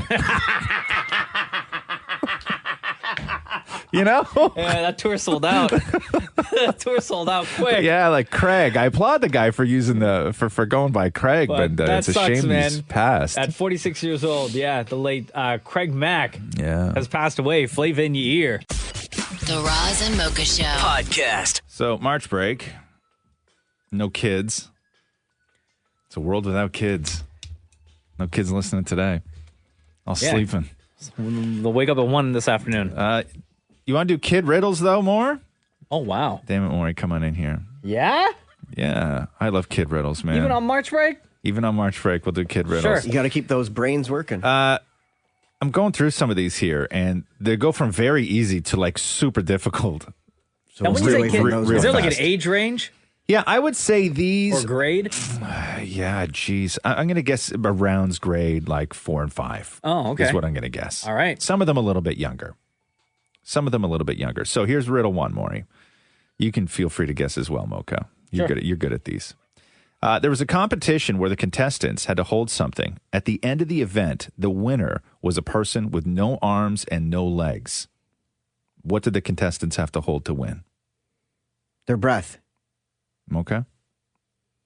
Read it again. There was a competition where the contestants had to hold something. At the end of the event, the winner was a person who had no arms and no legs. What did the contestants have to hold in order to win? A stick? A stick? How's a man with no arms and no legs going to hold a stick? With his mouth. Oh, good, like a dog. Yeah. Right. That'd be weird. I'd walk into that room and walk right back out again. Like, No thanks. I don't know what is going on in here. No, the correct answer is your breath, Maury. Oh, wow. There we go. Here we go. Riddle number 2. It happens once in a minute, twice in a week, and once in a year. What Oh, is it? I know this one. Maury? So hold on. Say it again. It happens once in a minute, twice in a week, and once in a year. Time. No. Time happens once a minute. Time happens twice in 1 week. Time. I don't know how you talk that one through. Oh, man, I've heard this one It before. happens once in a minute. Yeah, twice in a week, and once in a year. What is it? Once in a minute, twice in a week, once in a year. Yeah. We haven't even hit when I said they get really hard. By the way, once in a minute, twice in a week, once in a minute, twice in a week. It happens once in a minute. Yeah. Twice in a week. Yeah. And once in a year. What is it? Oh, come on. It is once in a minute. What happens once in a minute? What happens once in a minute, Maury? Twice in a week and once in a year. Every minute, or like whenever a minute happens once in a while. No, are we talking about a minutes specific happen minute all the or like time. every minute? It happens once in a minute, twice in a week, and once in a year. What is it? Man, I don't know. What is it? You give up, Maury? It's not birthday. It's not birthday. And nor is it sausage, because that makes just as much sense as birthday. Okay, what is it? What is it? The letter E. Minute. Twice in a week. Oh, because EE. Yeah. Year, and then you said once in a year. YEA. Yeah. Yeah. Okay. Thanks, Maury. Okay. Okay, Maury, here we go. Are you ready for this? Yeah. Divide 110 into God. 2 parts so that one will be 150% of the other. What are the 2 numbers? Jesus, what? This is a kid riddle? Come on. Written by who? Stephen Hawking? Okay, you want me to move on to the next one? Yes. Okay, the numbers are 44 and 66, by the way. Who'd get that? Okay. Okay. Remember when I said they get harder? That's what she said. Okay. Okay, Maury, here, let's try this one. You get a pen, Maury. You're going to need a pen for Okay. this. I'm gonna need a pen. Here, sweetheart. There you go. Thank you. Okay. Okay. I'm a 3-digit number. Okay. My tens digit is 5 more than my ones digit. My hundreds digit is 8 less than my tens digit. What number am I? I am a 3-digit number, you said. So like 100, 200, 250, something like that. Yes. Okay. I'm a 3-digit number. Okay. Do you know where the tens digit is, Maury? The middle one. Okay. Yes. Do you know where the ones digit is? The last one. Yes. And the hundreds digit is the first one here. Okay. Correct. Now, what are my tens and ones and ones? My tens digit is 5 more than my ones digit. Okay. Okay, yeah. My hundreds digit is 8 less than my tens digit. What number am I? Than my tens digit. And can you just go back one more second? My tens digit is 5 more, you said? What's that? You said my tens digit is 5 more. Okay. My tens digit is 5 more than my ones digit. Okay. My hundreds digit is 8 less than my tens digit. What number am I? Oh, got it. This is tough, man. No, easy. Listen, when your dad's an accountant like mine, Vern, True. Yeah, come on now. That's like somebody who grew up with a father who plays pro baseball and you're really good in gym. Yeah. Okay? Not fair. Come on, Maury. Not fair. You get access to Hurry up. We gotta go. genetics. Hurry I up. have minus 356. Minus 356. Actually, before I give my answer, I would love for you to explain your work. Sorry, minus 350. Minus show your work. 350. Show your work. Because 5 is 5 more than 0, and minus 3 is 8 less than 5. Okay. So I have minus 350. Okay. Not wrong. Wow. Yeah, very wrong. Very wrong. The answer, David Maury, is 194. Wow. Yeah, that is 100% correct. But so is minus 350. No, it's not. Maury, how many times can you subtract the number 5 from 25? 5, 10, 15, 20, 25. Incorrect. How many times can you subtract? 1. Oh! Because there's an actual 5 in it. What? Huh? Because you said 25, right? Yes. How many So- times can you subtract the number 5 from 25? 1, because there's only 1 5 in 25. Like the actual physical 5 is in the 5. You should have just not said anything after you said the answer is 1. How many times can you subtract 5 from 25? 1. But what is your reasoning for this again? Mocha said not to tell No. you. I would like you to show your work. Always show your work, Okay, they said. So here's a 25. Like I wrote 25. Yeah, I see that. There's I could also write 25. Yeah, so there's Okay. a physical 5 there. Right. So I can physically remove that 5. Okay. But So how many once. times can you subtract 5 from 25? 1. Why? Because it's physically there. Come on, man.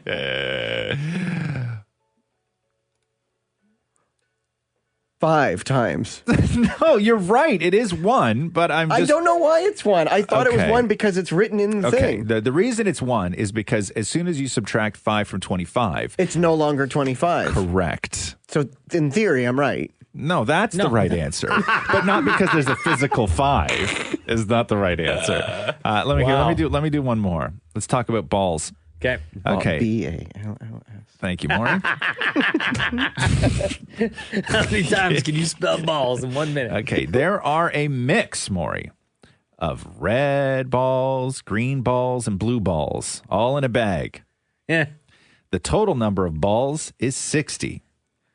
There are 4 times as many red balls as green balls, and 6 more blue balls than green balls. How many balls of each color are there? 4 times more red, you said? Yes. Okay, there's a total. How many balls do you got, Maury? 60. 60 balls. There are 4 times as many red balls as green balls, and 6 more blue balls than green balls. How many balls? How many? In different colors? Like yes. how many reds, How and many- blues, and greens? Yes. Yep. Yeah. There's 6 more blues. There's- yeah, If yeah. there is 4 times more red, Right. Then green. There's 60 60 balls total. So if I have 60 balls, Yeah. but there's 4 times more Right. of the red ones. Correct. So I'm gonna go. So you have Yeah. Okay. 6. Hey, Maury, when you give these 3 numbers, man, if they don't all add up to 60, I'm gonna be so disappointed because I can't go that basic with the question. I really want you to explain your work, too. Okay, so we have that's going to be. I'm just going to put a 6 there. So Yeah. there's more balls. So then, Okay. hold on. So first, we're going to go with if Yes. there's 60 balls. So I'm going to go with. Yeah. It's 4 times more. So this is Yeah. going to be 10, Okay. and this is going to be. Oh my God. 4. Yeah. Yeah. Keep going. That's 50. Yeah. 30. Yeah. 10. Keep going. Okay, I have 66 balls. Hold on. So you changed the number of balls under the bag? Okay, Hold Maury. on. Okay, Maury. No. Hold on. Just, Okay. So hold on. 25, 20. To recap here, the total number of balls is 60. So there are 24 red, 10 green, and 6 blue. Does that equal That's 60. 24 plus 10? 24 plus 10 plus 6. So 24 plus 10 is what? 24 plus 10 is 20 is 34. Plus. Nope. Hold on a second. Wait, man, second guess. You got to check your math on your math. I know, but there's pressure, man. Okay, again, to recap, the total number of balls is 60. There are 4 times as many red balls as green balls, and 6 more blue balls than green balls. How many balls of each color are there? How many blue balls are there, Maury? So there are 6 blue balls. Okay. There is 54 red balls. Okay. 10 green. Okay, so add that number up now. 60. No, add that number up. Sorry, say that again. Start 54. 54 plus. No, hold on. I think you just changed the answer to like Okay. 70. Okay. There are 44 red balls. Okay. There is 10 green balls and 6 blue balls. No, incorrect. But at 60. Okay, do you want me to ask you a much easier question? Yeah. Maury, Yeah. name 3 numbers that all equal 60. 3 numbers at all equal. So 44, Yeah. 10, and 6. Right. Okay. Seems like a much easier riddle. That's a much easier riddle, I think. No, the answer is there are 36 red balls. Oh, man. Okay. I had 30 at one point. Okay. There's 9 green balls. And I had 10. Because there's 4 times more That doesn't mean red anything balls to than me. green balls. Sure. Okay. And then that leaves 15 blue balls. I was so on top of that. Okay. Yeah, okay. Yeah. The Roz and Mocha Show podcast. They say that stress is contagious. Oh, which I believe it. fully agree with. Fully. Yeah, for sure. Now's not the time to come in here, Maury. You can stress the man out. I'm in a great mood. And then when he gets stressed, I get stressed. I don't need to catch what you got. Yeah, no, they say that stress is contagious. Of course it is. Like actually medically, or just if somebody's stressed and you see them stressed, it's just going to stress you? Well, what winds up happening is that if you're around stressed people, you're in a stressful situation, which then messes with your brain, which then stresses you out as I just well. don't know if it's it's some bodily sort of term or something. Oh, no, it's not like if you rub up against somebody who's stressed, you're all of a sudden going to be stressed. That's how I heard it. I caught the stress. Yeah, like it's not. It doesn't. Go wash your hands with soap, or else you're going to spread the stress. Like, does it boil your melatonin or something? Your melatonin? What is a melatonin? Where is that? Is that in your butt? Is that what is melatonin? I thought it was some bodily fluid. Bodily fluid, melatonin. No. Like, in what way? Like, where would the melatonin be? Like in your brain. What does it do? Like it sort of helps your brain flow. It regulates stress? Yeah, like it's sort of, I guess it's the pressure fluid between your brain and the skull. There's pressure fluid that causes the stress. Stress, more or less, is it not just boiled fluid? I.e. melatonin. Melatonin. Yeah, no. You might be right. I'm pretty sure. You're not right. Okay. Just out of curiosity, how would you spell melatonin? MELTOUSHINE. Okay, Melatonin? sorry. Okay, no. So the E is silent. No. He didn't even get to melatonin. Hold on here. That sounds like where Aquaman's from. Melatonin. Okay, Maury, spell melatonin again. Okay, Yeah. MEL. Yeah. TWO. Now you're changing up the spelling? I'm having a regroup. Okay, so go ahead. MEL. MEL. MELETWO. ETWO. SHINE. SHINE. Melatonin? Melatonin. Melatonin. The melatonin. Now I understand. Sounds like a suburb of Mississauga. Melatonin? I'd like to thank the great people of Melatonin coming out to lend their support to my campaign. Ladies and gentlemen, this is just the beginning. Oh, man, we've taken over Melatonin? Melatonin will be great again.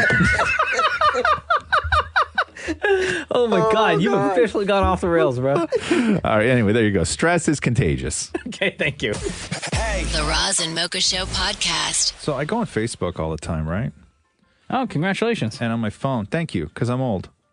I can't remember the last time I checked Facebook. I check it every day for the on this day. Yeah, and I go through, and there's the little sort of house that's in the middle of your icon bar on the bottom. I don't know what it is. That means home. Android. To go home. No, it's not. Like home, like the home page. No, it's not, because it takes me to the shopping area. What's it called? Like the marketplace? Okay. Really? Right? Yeah. Where people sell some real weird stuff, man. I was like, there's a lot of people in this city selling tires. Oh, snap. Look at this. But does it go with what you last searched for? No, man, because I certainly did not search for artificial grass and tires. This is top picks in your area. Yeah. Within the net. So go through yours. Oh, yeah, shoot. Right? Even on mine. Dude, I'm telling you, there's a lot of tires. Like a lot of People tires. trying to unload some like winter tires, maybe? I don't know what it is. And But then don't scroll too much, you might get too tired. Oh, dude, look at this. And then, yeah. Did you see this one? All this cologne? Yeah. For $35? Exactly. Yeah, $35 for 8 bottles of cologne. What a deal. And then there is a one-piece thong-back ladies' bathing suit right under a fridge full of frozen meat. Oh man! Oh, but damn, I had somebody's no selling a full-out house. Dude, I'm telling you, man. I had no idea that this many people were selling tires. Is there really that big of a market for tires? For used tires? Season Springs right on the corner, I guess. Right? So look at this. Damn it, Maury! For only $2,000, you can get an 05 Jaguar. Oh wow! Lots of plus-size lingerie. You go, girl. Look at that.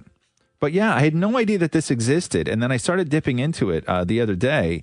And there's a lot of like exocycles and stuff like that people found in their mom's basements, I guess, from from the 80s. My family has this one, this inversion table. What's an inversion table? It's the one where you lie down and you have to. It's supposed to activate your abs. Yeah, and you just like swing back and forth. It's like a table. It's like I think it's like a table where you flip upside down, like you hang almost, right? Yeah. Oh, so not like a dining room table. No. It's a piece of workout equipment. Oh, it's like old school. Mocha's mom lying on a dining room table. Yeah, flipped upside down. Hey, that's my mother. I know. The lady's a saint. Couldn't resist. Guys, stop it. Couldn't resist. There's some lingerie on here that I think that maybe you might. Bruh. What? Okay. What?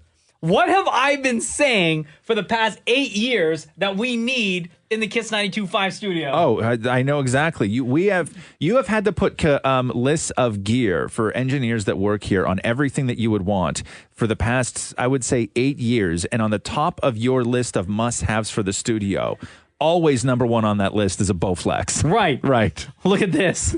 What? Somebody selling a Bowflex? There you go. There's our Bowflex. $100. Yeah, see? There you go.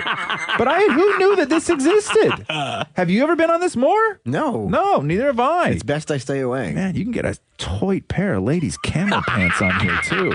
Look at those. Super toy. I'm down. Yo, okay, hold up. I could buy a children's snowmobile and a tight pair of ladies' camel pants. And you buy the Bowflex, and that's the weekend, bro. Dude, that 2018 has been made. Kiss 92.5, this is Roz Mocha. Hi, good morning. Hi, who's this? It's Sanam calling. Sanam, what's going on? Can we guys please acknowledge the pun that was just said about the tire? Don't scroll down, you might get tired. Oh, God. Okay, that was hilarious. Come on in. Somebody wants to acknowledge your pun. Yes, we heard it. We just chose to ignore it. Yes. And move on with the conversation. And you guys just changed the subject. Yeah. It was so funny. Couldn't you just laugh at something? Well, I know, right? No, because sometimes I think that these things are just better served for the audience, right? I think that or yeah, but at least acknowledge it. Or are you tired of my puns? Oh. See, she doesn't even like it. Yeah. See? She's calling to defend you. No, sometimes I think that when you drop a pun like that, I think that those are for the audience. I think that those are for the people listening. I think that we are better served to just continue on with what we're doing. Yeah, but it can't hurt to just laugh at my satire. But I don't find it funny, though. Like there was... Oh, yeah, your but satire. you know? Oh, my God. See, I just missed another one. You got any more tire puns? No, I'm too tired. No? No. You're too tired. You're just digging yourself a hole now. One more. No, but I like when I just sort of just put them out there. You know what I mean? Like I don't like when I have to be put on the spot. No. I'm fine with it. Nobody cares that you drop puns all the time, but when we don't acknowledge it, you get upset and walk out of the room. We don't have to acknowledge it. I think that when somebody like you on the phone recognizes a well-placed pun, that's the win in this situation. It's not recognition from us. Mm-hmm. Right? Right. Okay. At least a little ha, you know? It's just a little ha. Yeah. Nobody has ever said that, by the way. I love it. Nobody has ever referred to a joke as just a little ha. You know why? Why? Because it's too tired of a joke. Oh, my God. That was such a good pun. Oh, there my you go. God. Sanam, thank you very much for calling in. Pun, though. Take care. Thanks for the recognition, Roz. I appreciate you, bro. The Roz and Mocha Show podcast. The question on Twitter was, I love when these little things take off. That's what she said. What if the last thing you texted was what goes on your tombstone? Oh, no. What if the last thing you texted is what goes on your tombstone? And some of the answers that people had submitted is your present is here. Did you eat my chicken enchiladas? What if I die from floor ice cream toxins? Get out of here. Or somebody else submitted, I'll be up soon. On their tombstone, imagine. On your tombstone. Maury, let me see your phone. What's the last thing you texted? Oh, no. I was going to delete find anything. a good one. Don't start deleting stuff. Hold on here. No. Yeah, stop swiping. Oh, no. The last thing Maury texted was, in the lobby, smiley face. So embarrassing. Oh, no. Super embarrassing. What's the last thing you texted? My wife texted me this morning and said, love you so much, babe. And I replied, love you too, honey. And then I, like a bunch of kissy face emojis. Oh, so your tombstone would be great. So my tombstone would be so lit. Oh, I love you, honey. The last thing I texted was to you this morning at 6:43, where I wrote you, did someone named K Flex really make an album called Wash Your Ass? Hilarious. Also, the answer is yes. This is the Roz and Mocha Show podcast. Kiss 92.5, Roz and Mocha. Hey, Roz and Mocha. I just wanted to call and let you know that Damn It, Maury is the man, and he's the guy that makes your show so listenable. Shut up. You know that I had to look through the window right now to make sure that this wasn't actually Maury putting on an accent? You know what, Roz? I did the exact same thing. Second, Maury is the man, and you have to just admit that. How can you look yourself in the mirror and not accept that? Who is this? Who is this? I'm just a fan, a listener. What's your name? My name's Sean. Sean. What's your real name, Yeah. Sean? Sean. Okay. How do you spell that? SHAWN. Okay, that's the weird way. Yes. So why do you like Damn It Maury so much?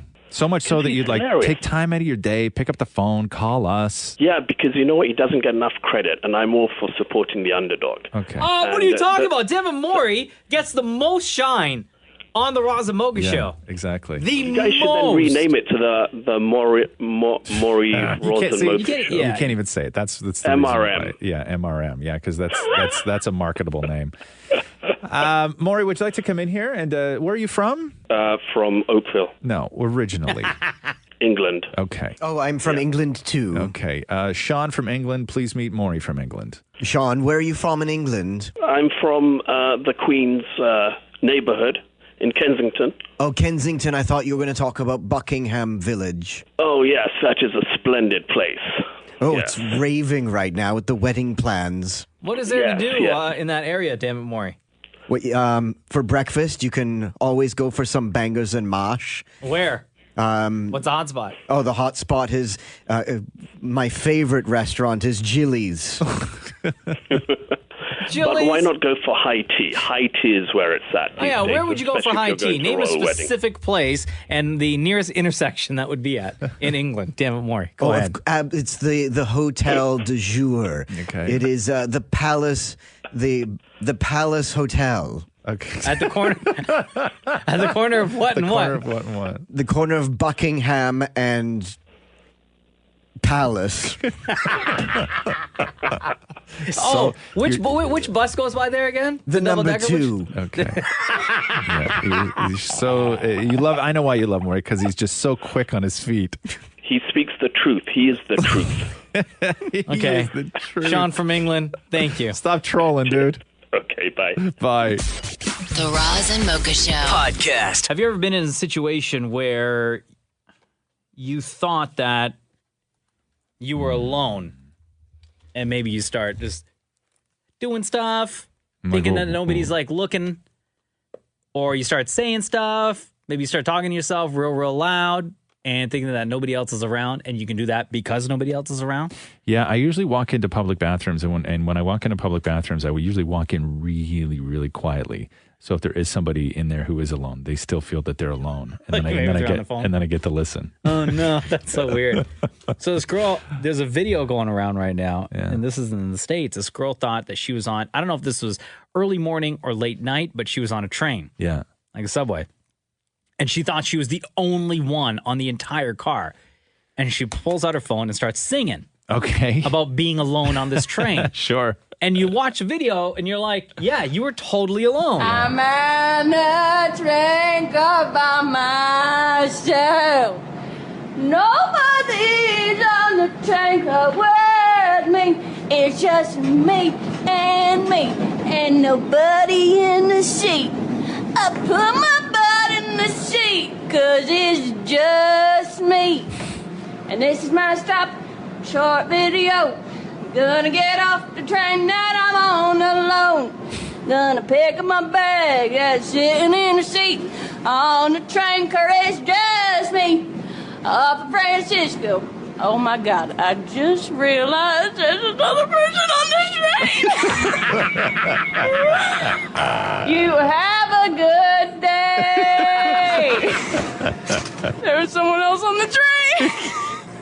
Have a good night. You watch the video, you can see like way on the opposite end of where she was. There's a guy just sitting in the corner, like just minding his own business. Right, just and of course sitting he there. said nothing because you don't want to ruin it. Absolutely right? not. And it's more embarrassing for you at that point, right? Because what are you gonna say? Okay, you're not the only one on the Right. train. Like, you don't I'm wanna, here too. You don't want to ruin it for her. I'm on a train all by myself. Nobody's on the train with me. It's But no, there was another guy sitting on that train. The Roz and Mocha Show podcast. How happy are you? Very. Do you feel happy? Yeah. Okay. I got a great job. You're my best friend. That's true. I got a banging wife. My kid is the cutest ever. So I love my life. The annual list came out of what the happiest countries in the world are.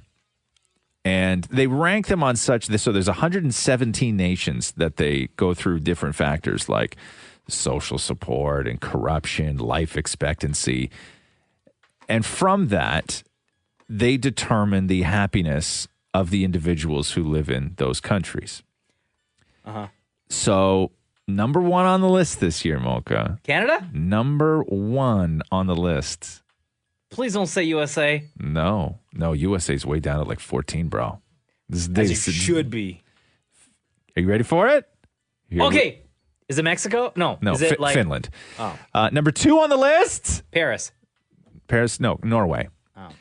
Where's Canada? Number 3 on the list? It's us, Canada. No, Top Denmark. 3. Number 4 on the list of the happiest countries in the world? Here we go. Say it. Canada. No, Iceland. Number man. 5 on the list? Switzerland. 6 on the list? Is it us? Netherlands. Let me guess. 7 is not us. 8 is not us. No, 7 is us. 7. Yeah, we are apparently the 7th happiest people What? Top 7 in the world. To me, that's nothing to Actually, listen. celebrate. Top 10. Top 10. We're top 10. We're top 10, but still, okay? Number 7. We're better than the USA, though. We are. Okay, but that's not a big achievement these days. But number 7, happiest people in the world. Damn it, Maury went out to talk to you guys about that last night. I would say nothing really much to celebrate. Number 7, yay. Woo! 7th place. Yes. Yes, 7th place. How awesome is that? That's pretty great for around the entire world. That's not bad at all. Let's cheer together. Woo! 7! That's great. That's wonderful. I mean, I don't see why we wouldn't be. But I feel like we could be a little bit higher up in there. And that's the question. What do we need That's to what do she said. more or less of to beat this next year? Maybe once weed is legalized in Ontario, maybe everyone will be happier then. Yes, true. Yeah, so we'll see how that turns out. We came in 7th. How great is that? Doesn't sound too great, but I guess if you were comparing it to all the countries in the world, it makes sense that 7th is a good number. We're number 7. Time to celebrate. Oh, man. So, how do you feel that we're amongst the 7th happiest people in the world? I think we should be higher. I think in general we're pretty happy people in the city. Okay, so but what do we need to do more of or less of to do better next year? I guess not be so serious. Just enjoy life and, live it up. Like, go see your friends, family. Shouldn't always be about careers, right? Should have fun. How are you going to celebrate tonight that we're 7th happiest country? Oh, shine on. Practice your cheers to Canada for me right now. Way to go, Canada. Number 7. How awesome is that? It's pretty sad, actually. I thought we'd be number 1. But how does it feel to be, amongst the 7th happiest people of the world? I feel like now they force us to feel more happier than we actually are, especially in this cold now. Yeah. But it feels good, though. Okay, what do we need to do more of or less of to do better next year? Maybe laugh more at America with Trump. How does it feel that Norway and Denmark beat us? Oh, Norway got, everyone has a Tesla there, so I get why they're happy there. That makes more sense. What would make you happier? If I got Tinder Plus for free and I can swipe easily. Yeah! The Roz and Mocha Show podcast. A conversation that I have in my house all the time is how bewildered my girlfriend Catherine is that guys don't wipe after they go number 1. Huh? She thinks that guys should wipe after you go pee. No, you don't. I know, but she thinks that you should. Waste paper. Yeah, she No. thinks that you should wipe. No, you shouldn't. She thinks that there's always going to be like a little bit of pee there and you should wipe. No. Because girls wipe after they go pee. We know You that. have to, yeah. People are freaking out over this woman. She's from the South. I don't know where exactly from the South, but she's come up with a solution to, 1, excess toilet paper use. And to the problem of, I guess, thin, cheap toilet paper. So she's developed something, which is the most Southern name for anything I've ever heard, something called family cloths. And what Sounds gross already. What family cloths I don't know if I want to know. are in the bathroom for the ladies Yeah. after a number 1. So let me know if you could pitch this to your wife, Jenna, and she would be into it. Okay, the idea is that there's a stack of reusable cloths in the bathroom, but also a small little hamper. What? And so you use the cloth once and then put it in the hamper to be rewashed and used again. No.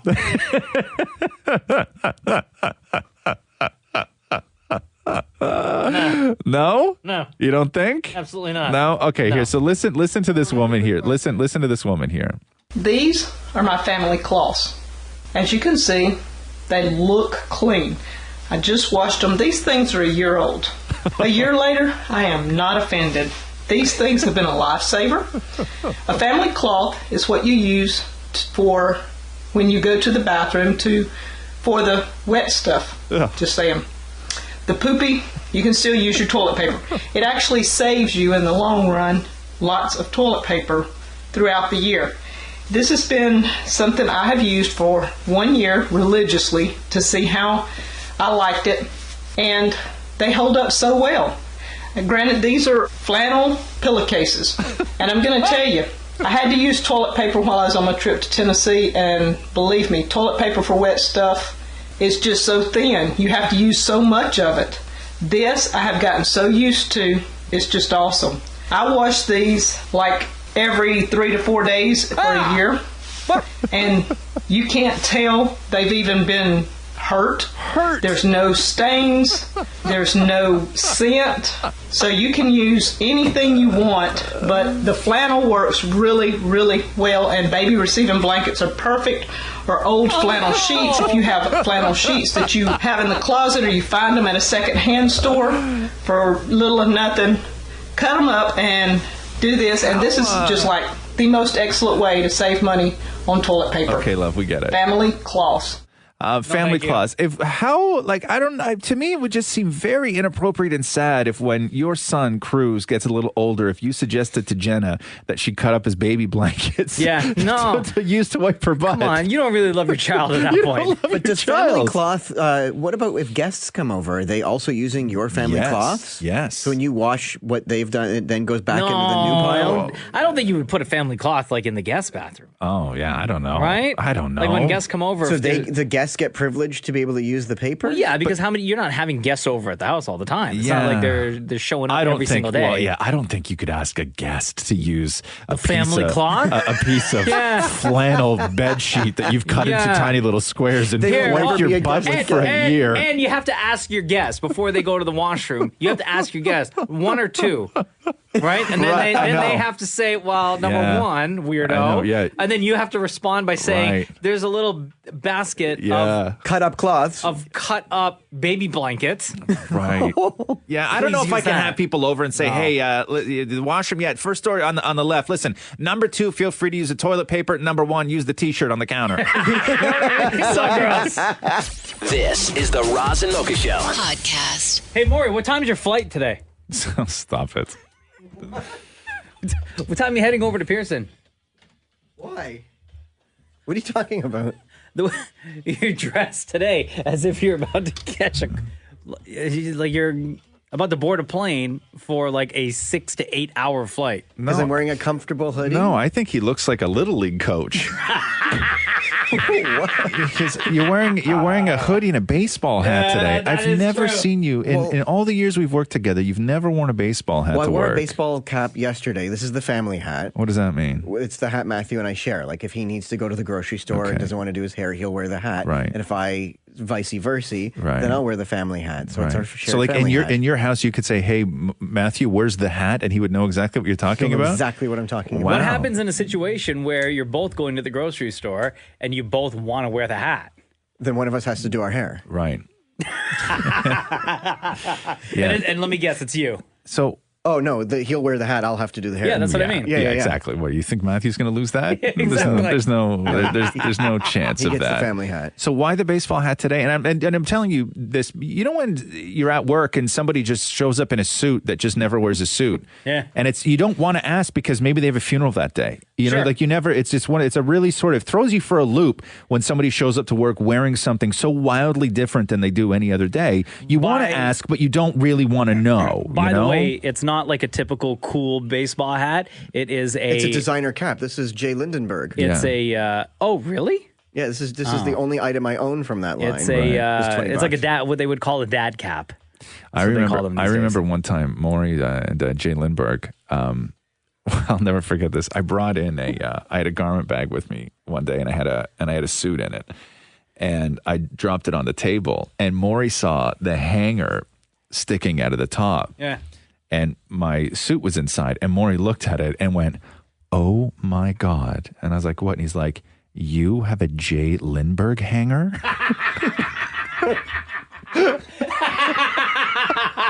Yes. And I was like, "Yeah, and a suit." But he was so blown away by the hanger. Just like, "Oh my God."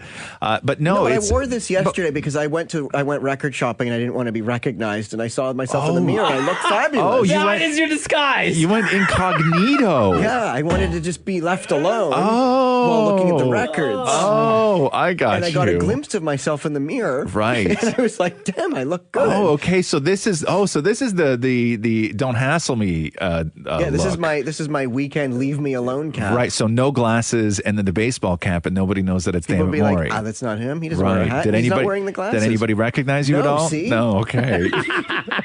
Mission accomplished. The Roz and Mocha Show podcast. What is today? Today is Barbie Day. What does that mean? You're a big fan of Barbie, Maury.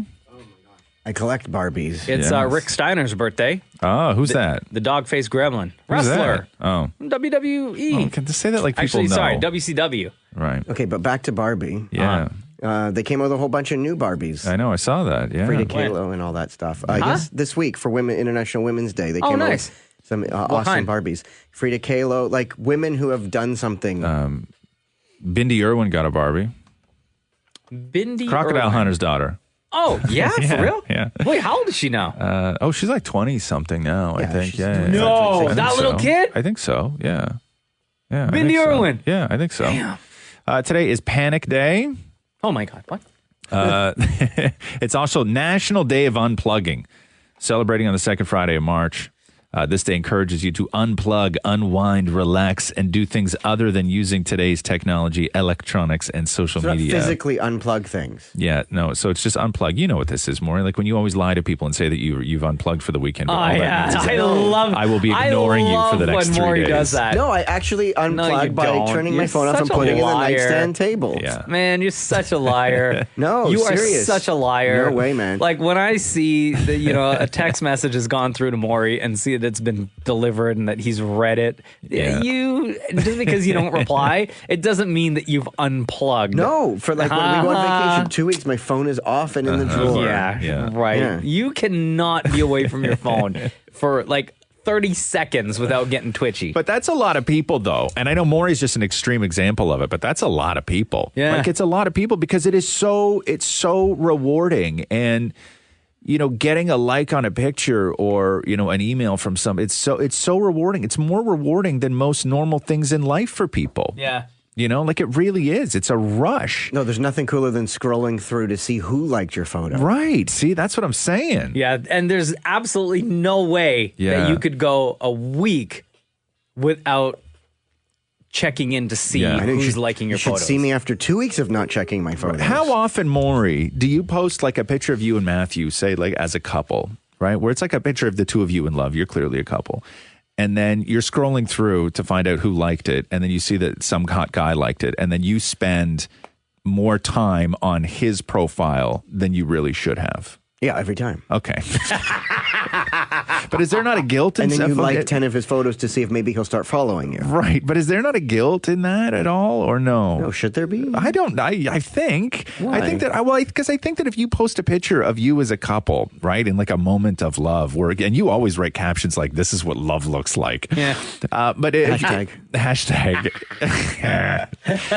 But so if you're posting a picture of you and Matthew with this hashtag, "This is what love looks like," and then that picture leads you down a wormhole of hot guys who are not your husband. Is there no guilt involved in that? No, because at all, I think or once no? each party in the couple follows hot dudes with dogs, muscle jocks, like once you follow all those accounts. Okay. Is that a real site? Oh, yeah. Muscle jocks? Yeah, or, half the, personal trainers and stuff like that. Right. Then I think that it goes out the window. Where do you spend most of your time? Is it hot dudes with dogs or muscle jocks? I'm just curious. Hot dudes with dogs. Okay. Because they're not too Abby. Right. You don't like abs? No, I love abs, but I don't like too abby. Well, okay. What is too abby? Too abby is where it's like where your abs are like eating themselves, where like they're kind of like where it's like you have no stomach. Where they look like teeth. Where they look like Yes. Where they look like teeth and veiny and stuff. I'm like I can't really rub my hands up and down that. No. But, and you're never going to. But you This is the greatest conversation ever. Hey. The Roz and Mocha Show podcast. Question for you. Maury, come in here for a sec. Hit me. My love. I'll tell you the truth. I need the truth. Okay. That's all I do. That's all I do. It's an etiquette question. Mm-hmm. I'm glad I'm here. Okay, good. Yeah. So when you're at a restaurant, not at home, but when you're at a restaurant, okay, and you're with a group of people, let's say 5. Okay. Do you wait for everyone's food to come out before you start eating? I do. You do? Yeah. Why? I'm just curious. Maury? Do you? If it's like a bigger group, absolutely. But it's not like I put any thought into it. It's just how I was always raised, and I'm used to doing that when you go to people's houses. So it translates into restaurants as well. Is that you just wait till everyone's food arrives? Because there's nothing worse than when you order something like a steak that takes longer, and everyone is starting to eat and not waiting for you. So it makes sense that you wait for them.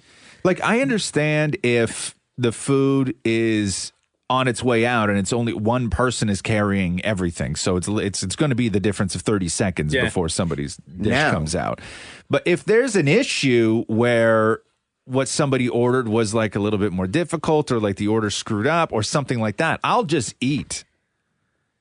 Sure. You sure. know? Because at that point I'd be like, well, it's not your fault.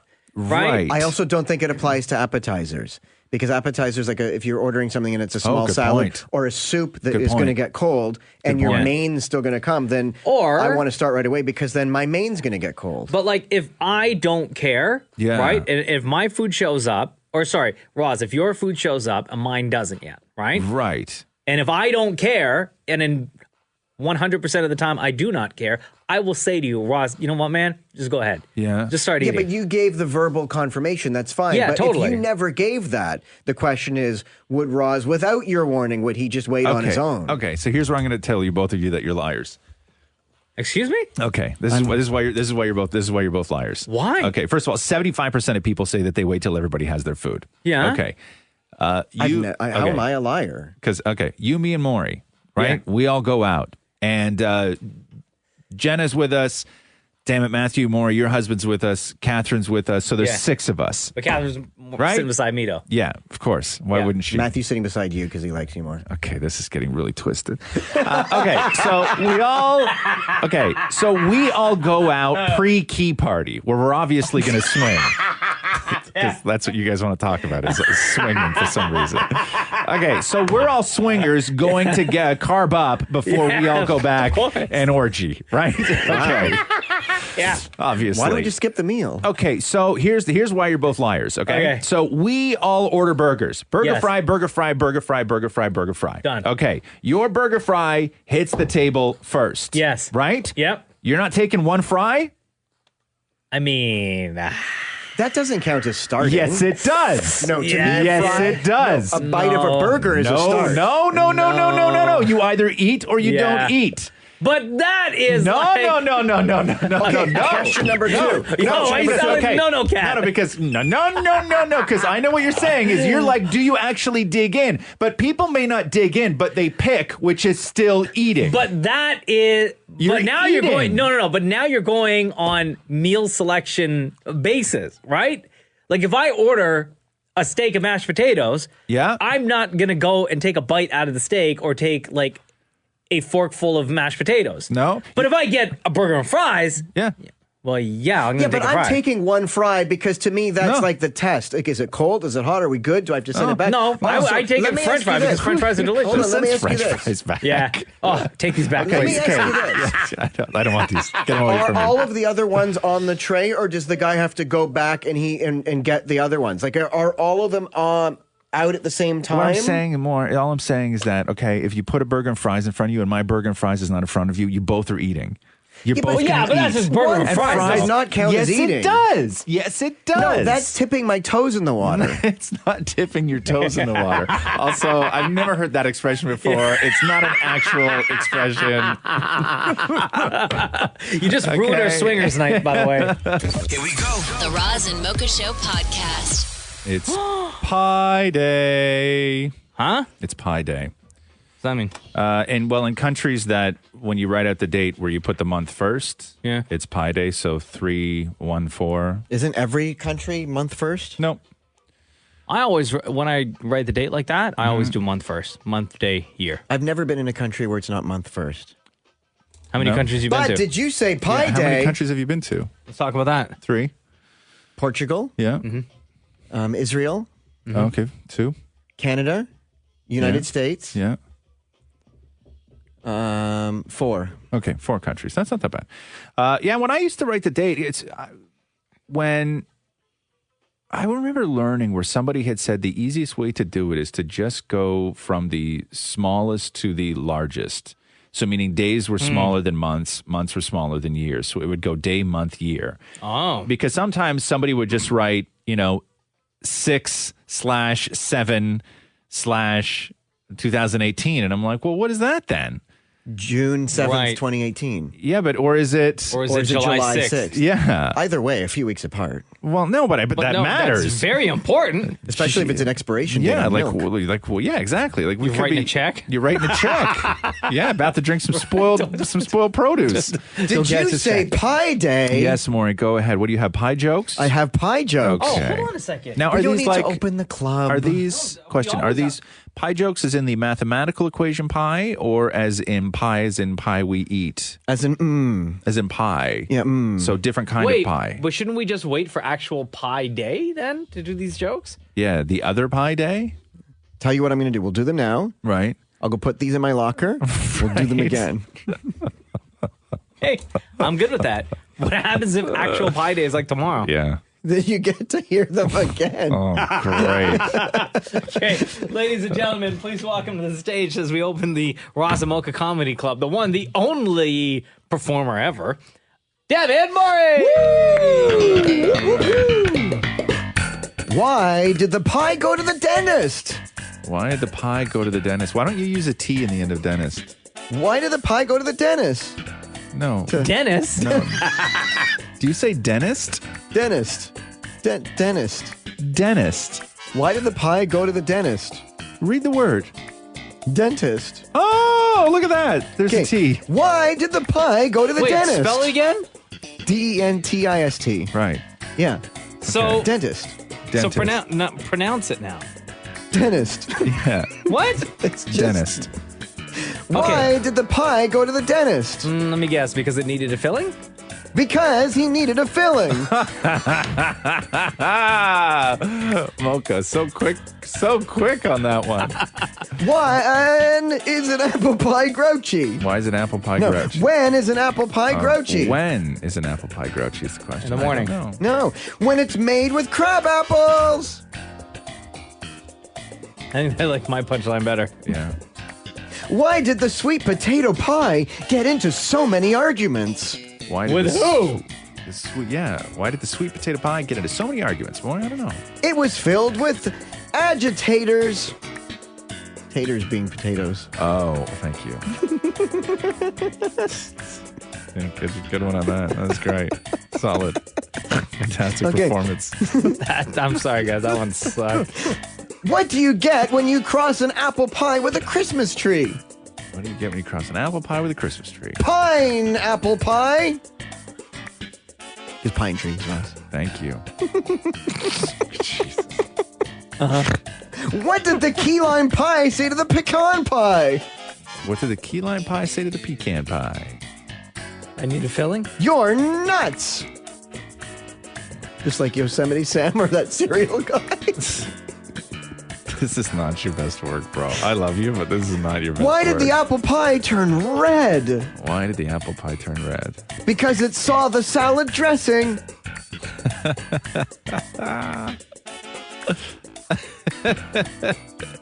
Where did Dorothy from Oz weigh a pie? Where did she way up high? Yeah, where did Dorothy from Oz way up high? On a scale. No, somewhere over the rainbow, way up high. Oh my God. Oh my, it's way up high, not way up high. Finally, what do you call a finally? What do you call a pie protesting on Wall Street? What do you call a pie protesting on Wall Street? Huge nerd. Occupy. Hold on, what? Because instead of occupy, occupy. It's occupy. It's more of a pun than a joke. Yeah, so read it again. What do you call a pie protesting on Wall Street? Mm-hmm. Occupy. Occupy Wall Street. Why did the pie go to the dentist? Hey, no, you said that was the last one, bruh. Okay, great. Damn it, more everybody. Oh, I need to save these. Yeah. Roz and Mocha Q&A. This has quickly become a fan favorite only because it only happens on the Roz and Mocha Show podcast. That's right. Ask Roz and Mocha, and we usually gather all these questions from the Instagram page. So make sure you hit up our Insta. And once a week, we'll post a picture, and then you can ask your question in the comment section. We'll gather them all, and maybe you also get a chance to ask your question with us on the podcast. And Raquel has a question, and she's on the phone with us today. Raquel, you posted your question on at Kiss925. Go ahead. Okay, so my question is, at what moment in your relationship or marriage did you know that they were the one or that you were going to marry them? Before we get to answering the question, are you in this situation right now? Yes. You are.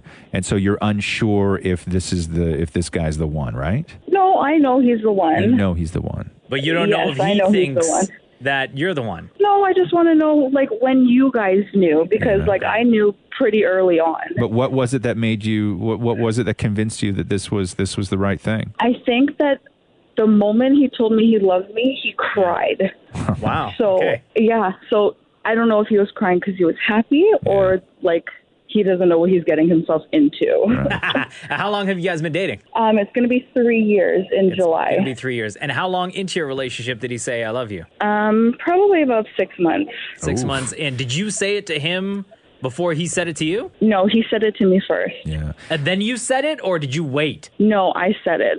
Okay. Wow. I know, Mocha, you said you and your wife, Jenna, it was record speed when you guys were telling each other that you loved each other, right? Oh, dude, 5 weeks after we started dating, I asked her to move in with me. Yeah. Oh. Yeah. I knew, like, pretty much right away after, like, our first date. I was like, damn, this is the one. How about you, Roz? Yeah. Geez, I'll tell you, because Catherine and I aren't married, but I will spend the rest of my life with a woman, regardless of what happens and if we do eventually or don't or whatever. I mean, it makes no difference. But when it's funny when Catherine and I get to plan your bachelor party. Call it. No problem. When Catherine and I were sort of first, I had just got out of a marriage, right? So I was married before, and so I was just coming out of a marriage, and I was in a real terrible place in life. My dad had just died, and I lost a job, like just all this stuff, right?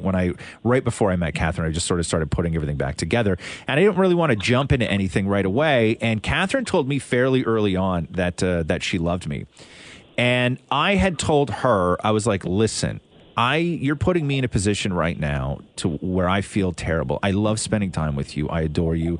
I'm not brushing you off. I want to spend some more time with you and just move this forward. Mm-hmm. But when you tell me you love me, I'm not in a position right now to tell you that I love you back. And that's sort of like, it kills me when you say that, because it puts me in a position of where I feel terrible about myself. And then so she looked at me and was like, you can say a lot of things to me, but the one thing you cannot say is who I can and cannot tell that I love. Oh. And if I'm going to tell you that I love you, you don't have to say it back, but you cannot tell me not to say it. Oh, and I was just like, oh, snap. Right? You just got told. Yeah, yeah. And I was just like, oh my God. And I'm like, I love you too. Right? Because it meant something different. Because you start throwing it around, and when you've coming out of relationships and your life's falling apart and all this stuff, love sort of takes a back seat to undo everything else that's going on, all the drama and all the hurt and everything else, right? And so she sort of like reopened my eyes to, you know, just the importance of, you know, being in that moment and loving somebody. But there's been a lot of times I have repeatedly over the years found reasons why I want to spend the rest of my life with Catherine. Like, it wasn't just one reason. I get those reasons over and over and over again. That's real nice. Maury? I knew that Matthew was the one where, because he was getting out of a relationship, and I said, when you're ready, all you have to do is say now. Right. That, like, literally the word now. And to this day, he still hasn't said now? Well, no, actually, I guess he hasn't, because... Wow, that's sad. I was only joking. Because... Coincidentally, because we were at a dinner, and I went to the bathroom, and he put a card under the plate that said, it was a quote, a famous quote, now is the right time. Right. So on the card, it said now. So Mocha's kind of right. He never actually physically said now. But he made the gesture, though. He made the gesture. Do you still have that card? Of course I do, because like he wrote something nice in it or whatever. But it's even... Now, this was when you guys were starting to date, not getting married. It's back when he wouldn't admit that he wanted to date me. Yeah. Okay, so at the very, very beginning. Yeah, very beginning. When he what? He didn't want to admit it. He was getting... So what, like you forced him to date you? Of course I did. Yeah. Raquel, if that doesn't scream love, I don't know what does. Oh my I don't know either. Thank you very much for posting your question and for joining us on the podcast today. Oh, no problem. Thanks for having me. You guys are awesome. All right. All right. Love you lots. Take care. Bye. Okay. Next question. I believe this is how do you say this? Julia? Okay. Farquharson. The question is, and I'm going to ask this to you first, Mocha, because your life is in shambles right now. When I mean shambles, I mean you have a fantastic life, but you have a how old is Cruz right now? 10 months. 10 months. It's very exhausting. You have a very exhausting life. So dude, 2 more months and it's a year. So the question is, what age do you feel right now and why? Oh my God. Which is, it's tough to answer because I don't know what it feels like to be 60, but sometimes I think I felt like I'm 60. Yeah. What age do you feel right now and why? I would say probably what a close to being retired person feels like, where you're just tired all the time. Yes. Doesn't matter how many hours of sleep you get at night, because sometimes I will get 5 hours of sleep. Yeah. Some nights I will get 9 hours of sleep. Yeah. But I just feel tired all the time, no matter how much I sleep. It's crazy, huh? Yeah, and that's what I imagine a retiree feels like. Like on a good day, and if you haven't had kids, first of all, get on it. But if you haven't had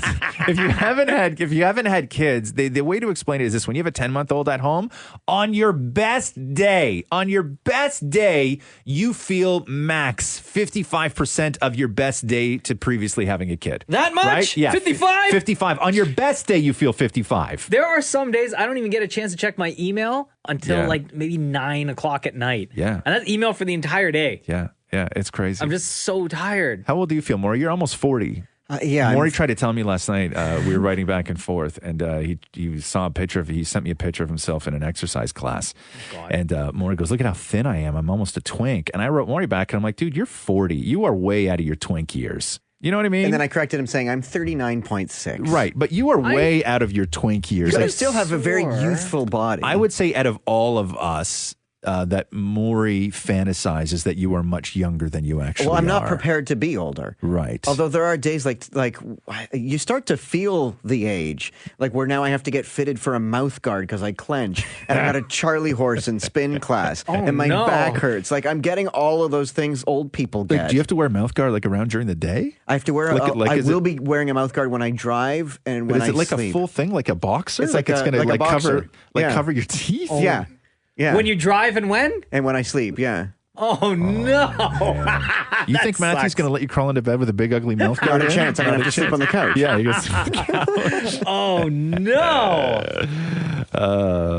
I feel old all the time, by the way, in case you're wondering. But yeah, I didn't want to ask you to answer that question, to be honest. Okay, here we go. Would you rather have, this is from CG. Okay. Would you rather have everything on your phone right now, browsing history, photos, etc., made public to anyone who Googles your name, or never use a cell phone again? Never use a cell phone again. Wow, Maury could not wait to answer that question. Wow, that's tough. Yeah, Google. Go ahead. Yeah. Google. I have don't zero secrets yeah, on my phone. Even if there is a picture of my wiener on my phone, which I don't think there is, who cares? Yeah. Right? Yeah. It doesn't bother me. Like if I think that the violation, I think when somebody hacks you, what hurts the most is just that it's such a violation, when somebody hacks you. But I think that if that was just the way it was, if somebody just got access because of something like this, I don't know. I think I'd be more concerned with the DMs. Well, that is included in everything, Maury. The DMs are included in everything. That's what I'm saying. I'd be more worried about the DMs than Like, pictures. The browsing history on my phone, if you look at it, Yeah. it's either I'm looking at old wrestling clips, Yeah. right? Or it's all World Star videos. That is ask- my entire browsing history. Let me ask a question about DMs, Maury, because you brought up a really good point. Okay, and if the DMs went public, obviously relationships would end. Which DMs would be the most damaging? Would it be the DMs that you've received or the DMs that you've sent? It's a great question. Should I answer it now? Yes. The DMs that I sent. Of course it is. Where's your phone? Good God. It is not anywhere where you're going to No, see I it. just want to see it. You can. I just want to read Dude, one. honestly, right now, Maury would go in there and stomp on his phone and break it completely before I would find someone's Will you high let me- heels and I'd go to town. Will you let me read one? Just one. What if we don't read it on the air? What Can if I we say this though? The one that I would say what I said right now, but my problem is that the hurtful to me DMs, like the ones that would get me in trouble, I delete right away. Like there's a guy that I follow, and he's like, last year, being 29, I wrote him going, man, you look absolutely fabulous. You're so lucky with how great you look. Like things like that, There's way worse than that, dude. Way worse Okay, what's than the that. worst? Is there Way anything worse like than really, that. really bad that's on your phone right now? I think it's the DMs between me and my soul, like my soul trainer, Ty. Where I like flirt with Ty. Your trainer? Yeah. Your trainer at the flirting with gym? your trainer, dude. Can you go get the phone? I just want to read it. I won't do anything. I promise. It's I'm just deleted. It's still he deletes You it. deleted it. Yeah. Maury deletes everything. Maury deletes the texts back and forth that I send him. I'll send him some like important work stuff during the day, and then I'll be like, "Hey, Maury, read me that thing that I sent you last night quickly." And he's like, "Oh, I don't have it. I deleted it." I'm like, "Why are you deleting texts?" Okay. Like it's such a sketchy thing to delete texts. I wonder if Ty at the end of the still day has those DMs on his phone just to keep just in case. I'm sure you would. I'm sure you would. Here, unlock your phone. Let me. Unlock. No, I don't want you. Don't delete anything. Maury. Don't delete. I'm not deleting anything. No. I just Maury, want to see I know. if you can yeah. find it. Yeah, hold on here, though. Here, Maury, hand Mocha your phone for a second. Okay. Oh, he's about to delete one. He just deleted one. He just deleted one. He just deleted one.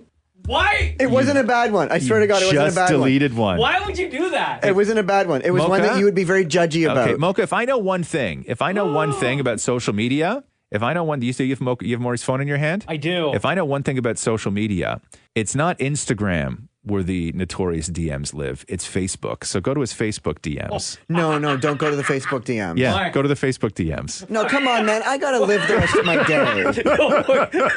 Like, can I say podcasts live forever? DMs don't live forever. Look at Maury's face. Yeah. Holy cow. Maury? Hey, okay, why don't we get on to the next question? No. 'cause We're almost done this. We're almost done to Ask we're Roz not- Mocha. We're not finished this yet. This was the greatest What question. are you doing? Maury's walking over to Mocha right now. No. I'm going to give you a hug.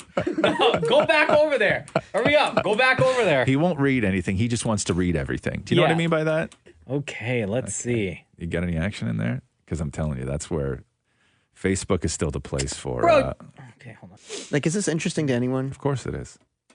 What, listening to somebody get tortured over other people reading their DMs? Yes, this is very interesting to people. Oh my Are God, you kidding dude. me? What? I don't even think I could read this on the podcast. That's such a letdown for people, though. If you can't read dirty stuff on a podcast, where I can know. you read it? And this is the internet. Wait, whoa. How do we know it was dirty? We don't know if it was dirty. True, Maury. Right. We don't know. We don't know. Maury, here's what I'm going to say. Saved by the Bell? No, you know what you wrote and to who. All right, that is it. Thank you so much for hanging out with us. Love the podcast to death. Love you all to death. Thank you. The Ask Roz and Mocha section will be up once a week. Hit us up on Instagram to ask your question, and you may be the lucky fan who gets to join us on the podcast next time. That's right, at Kiss925 on IG. Thanks for listening to the Roz and Mocha Show podcast. Catch the guys live weekday mornings from 6 to 10 on Kiss 92.5. Kiss925.com or on the Kiss 92.5 app.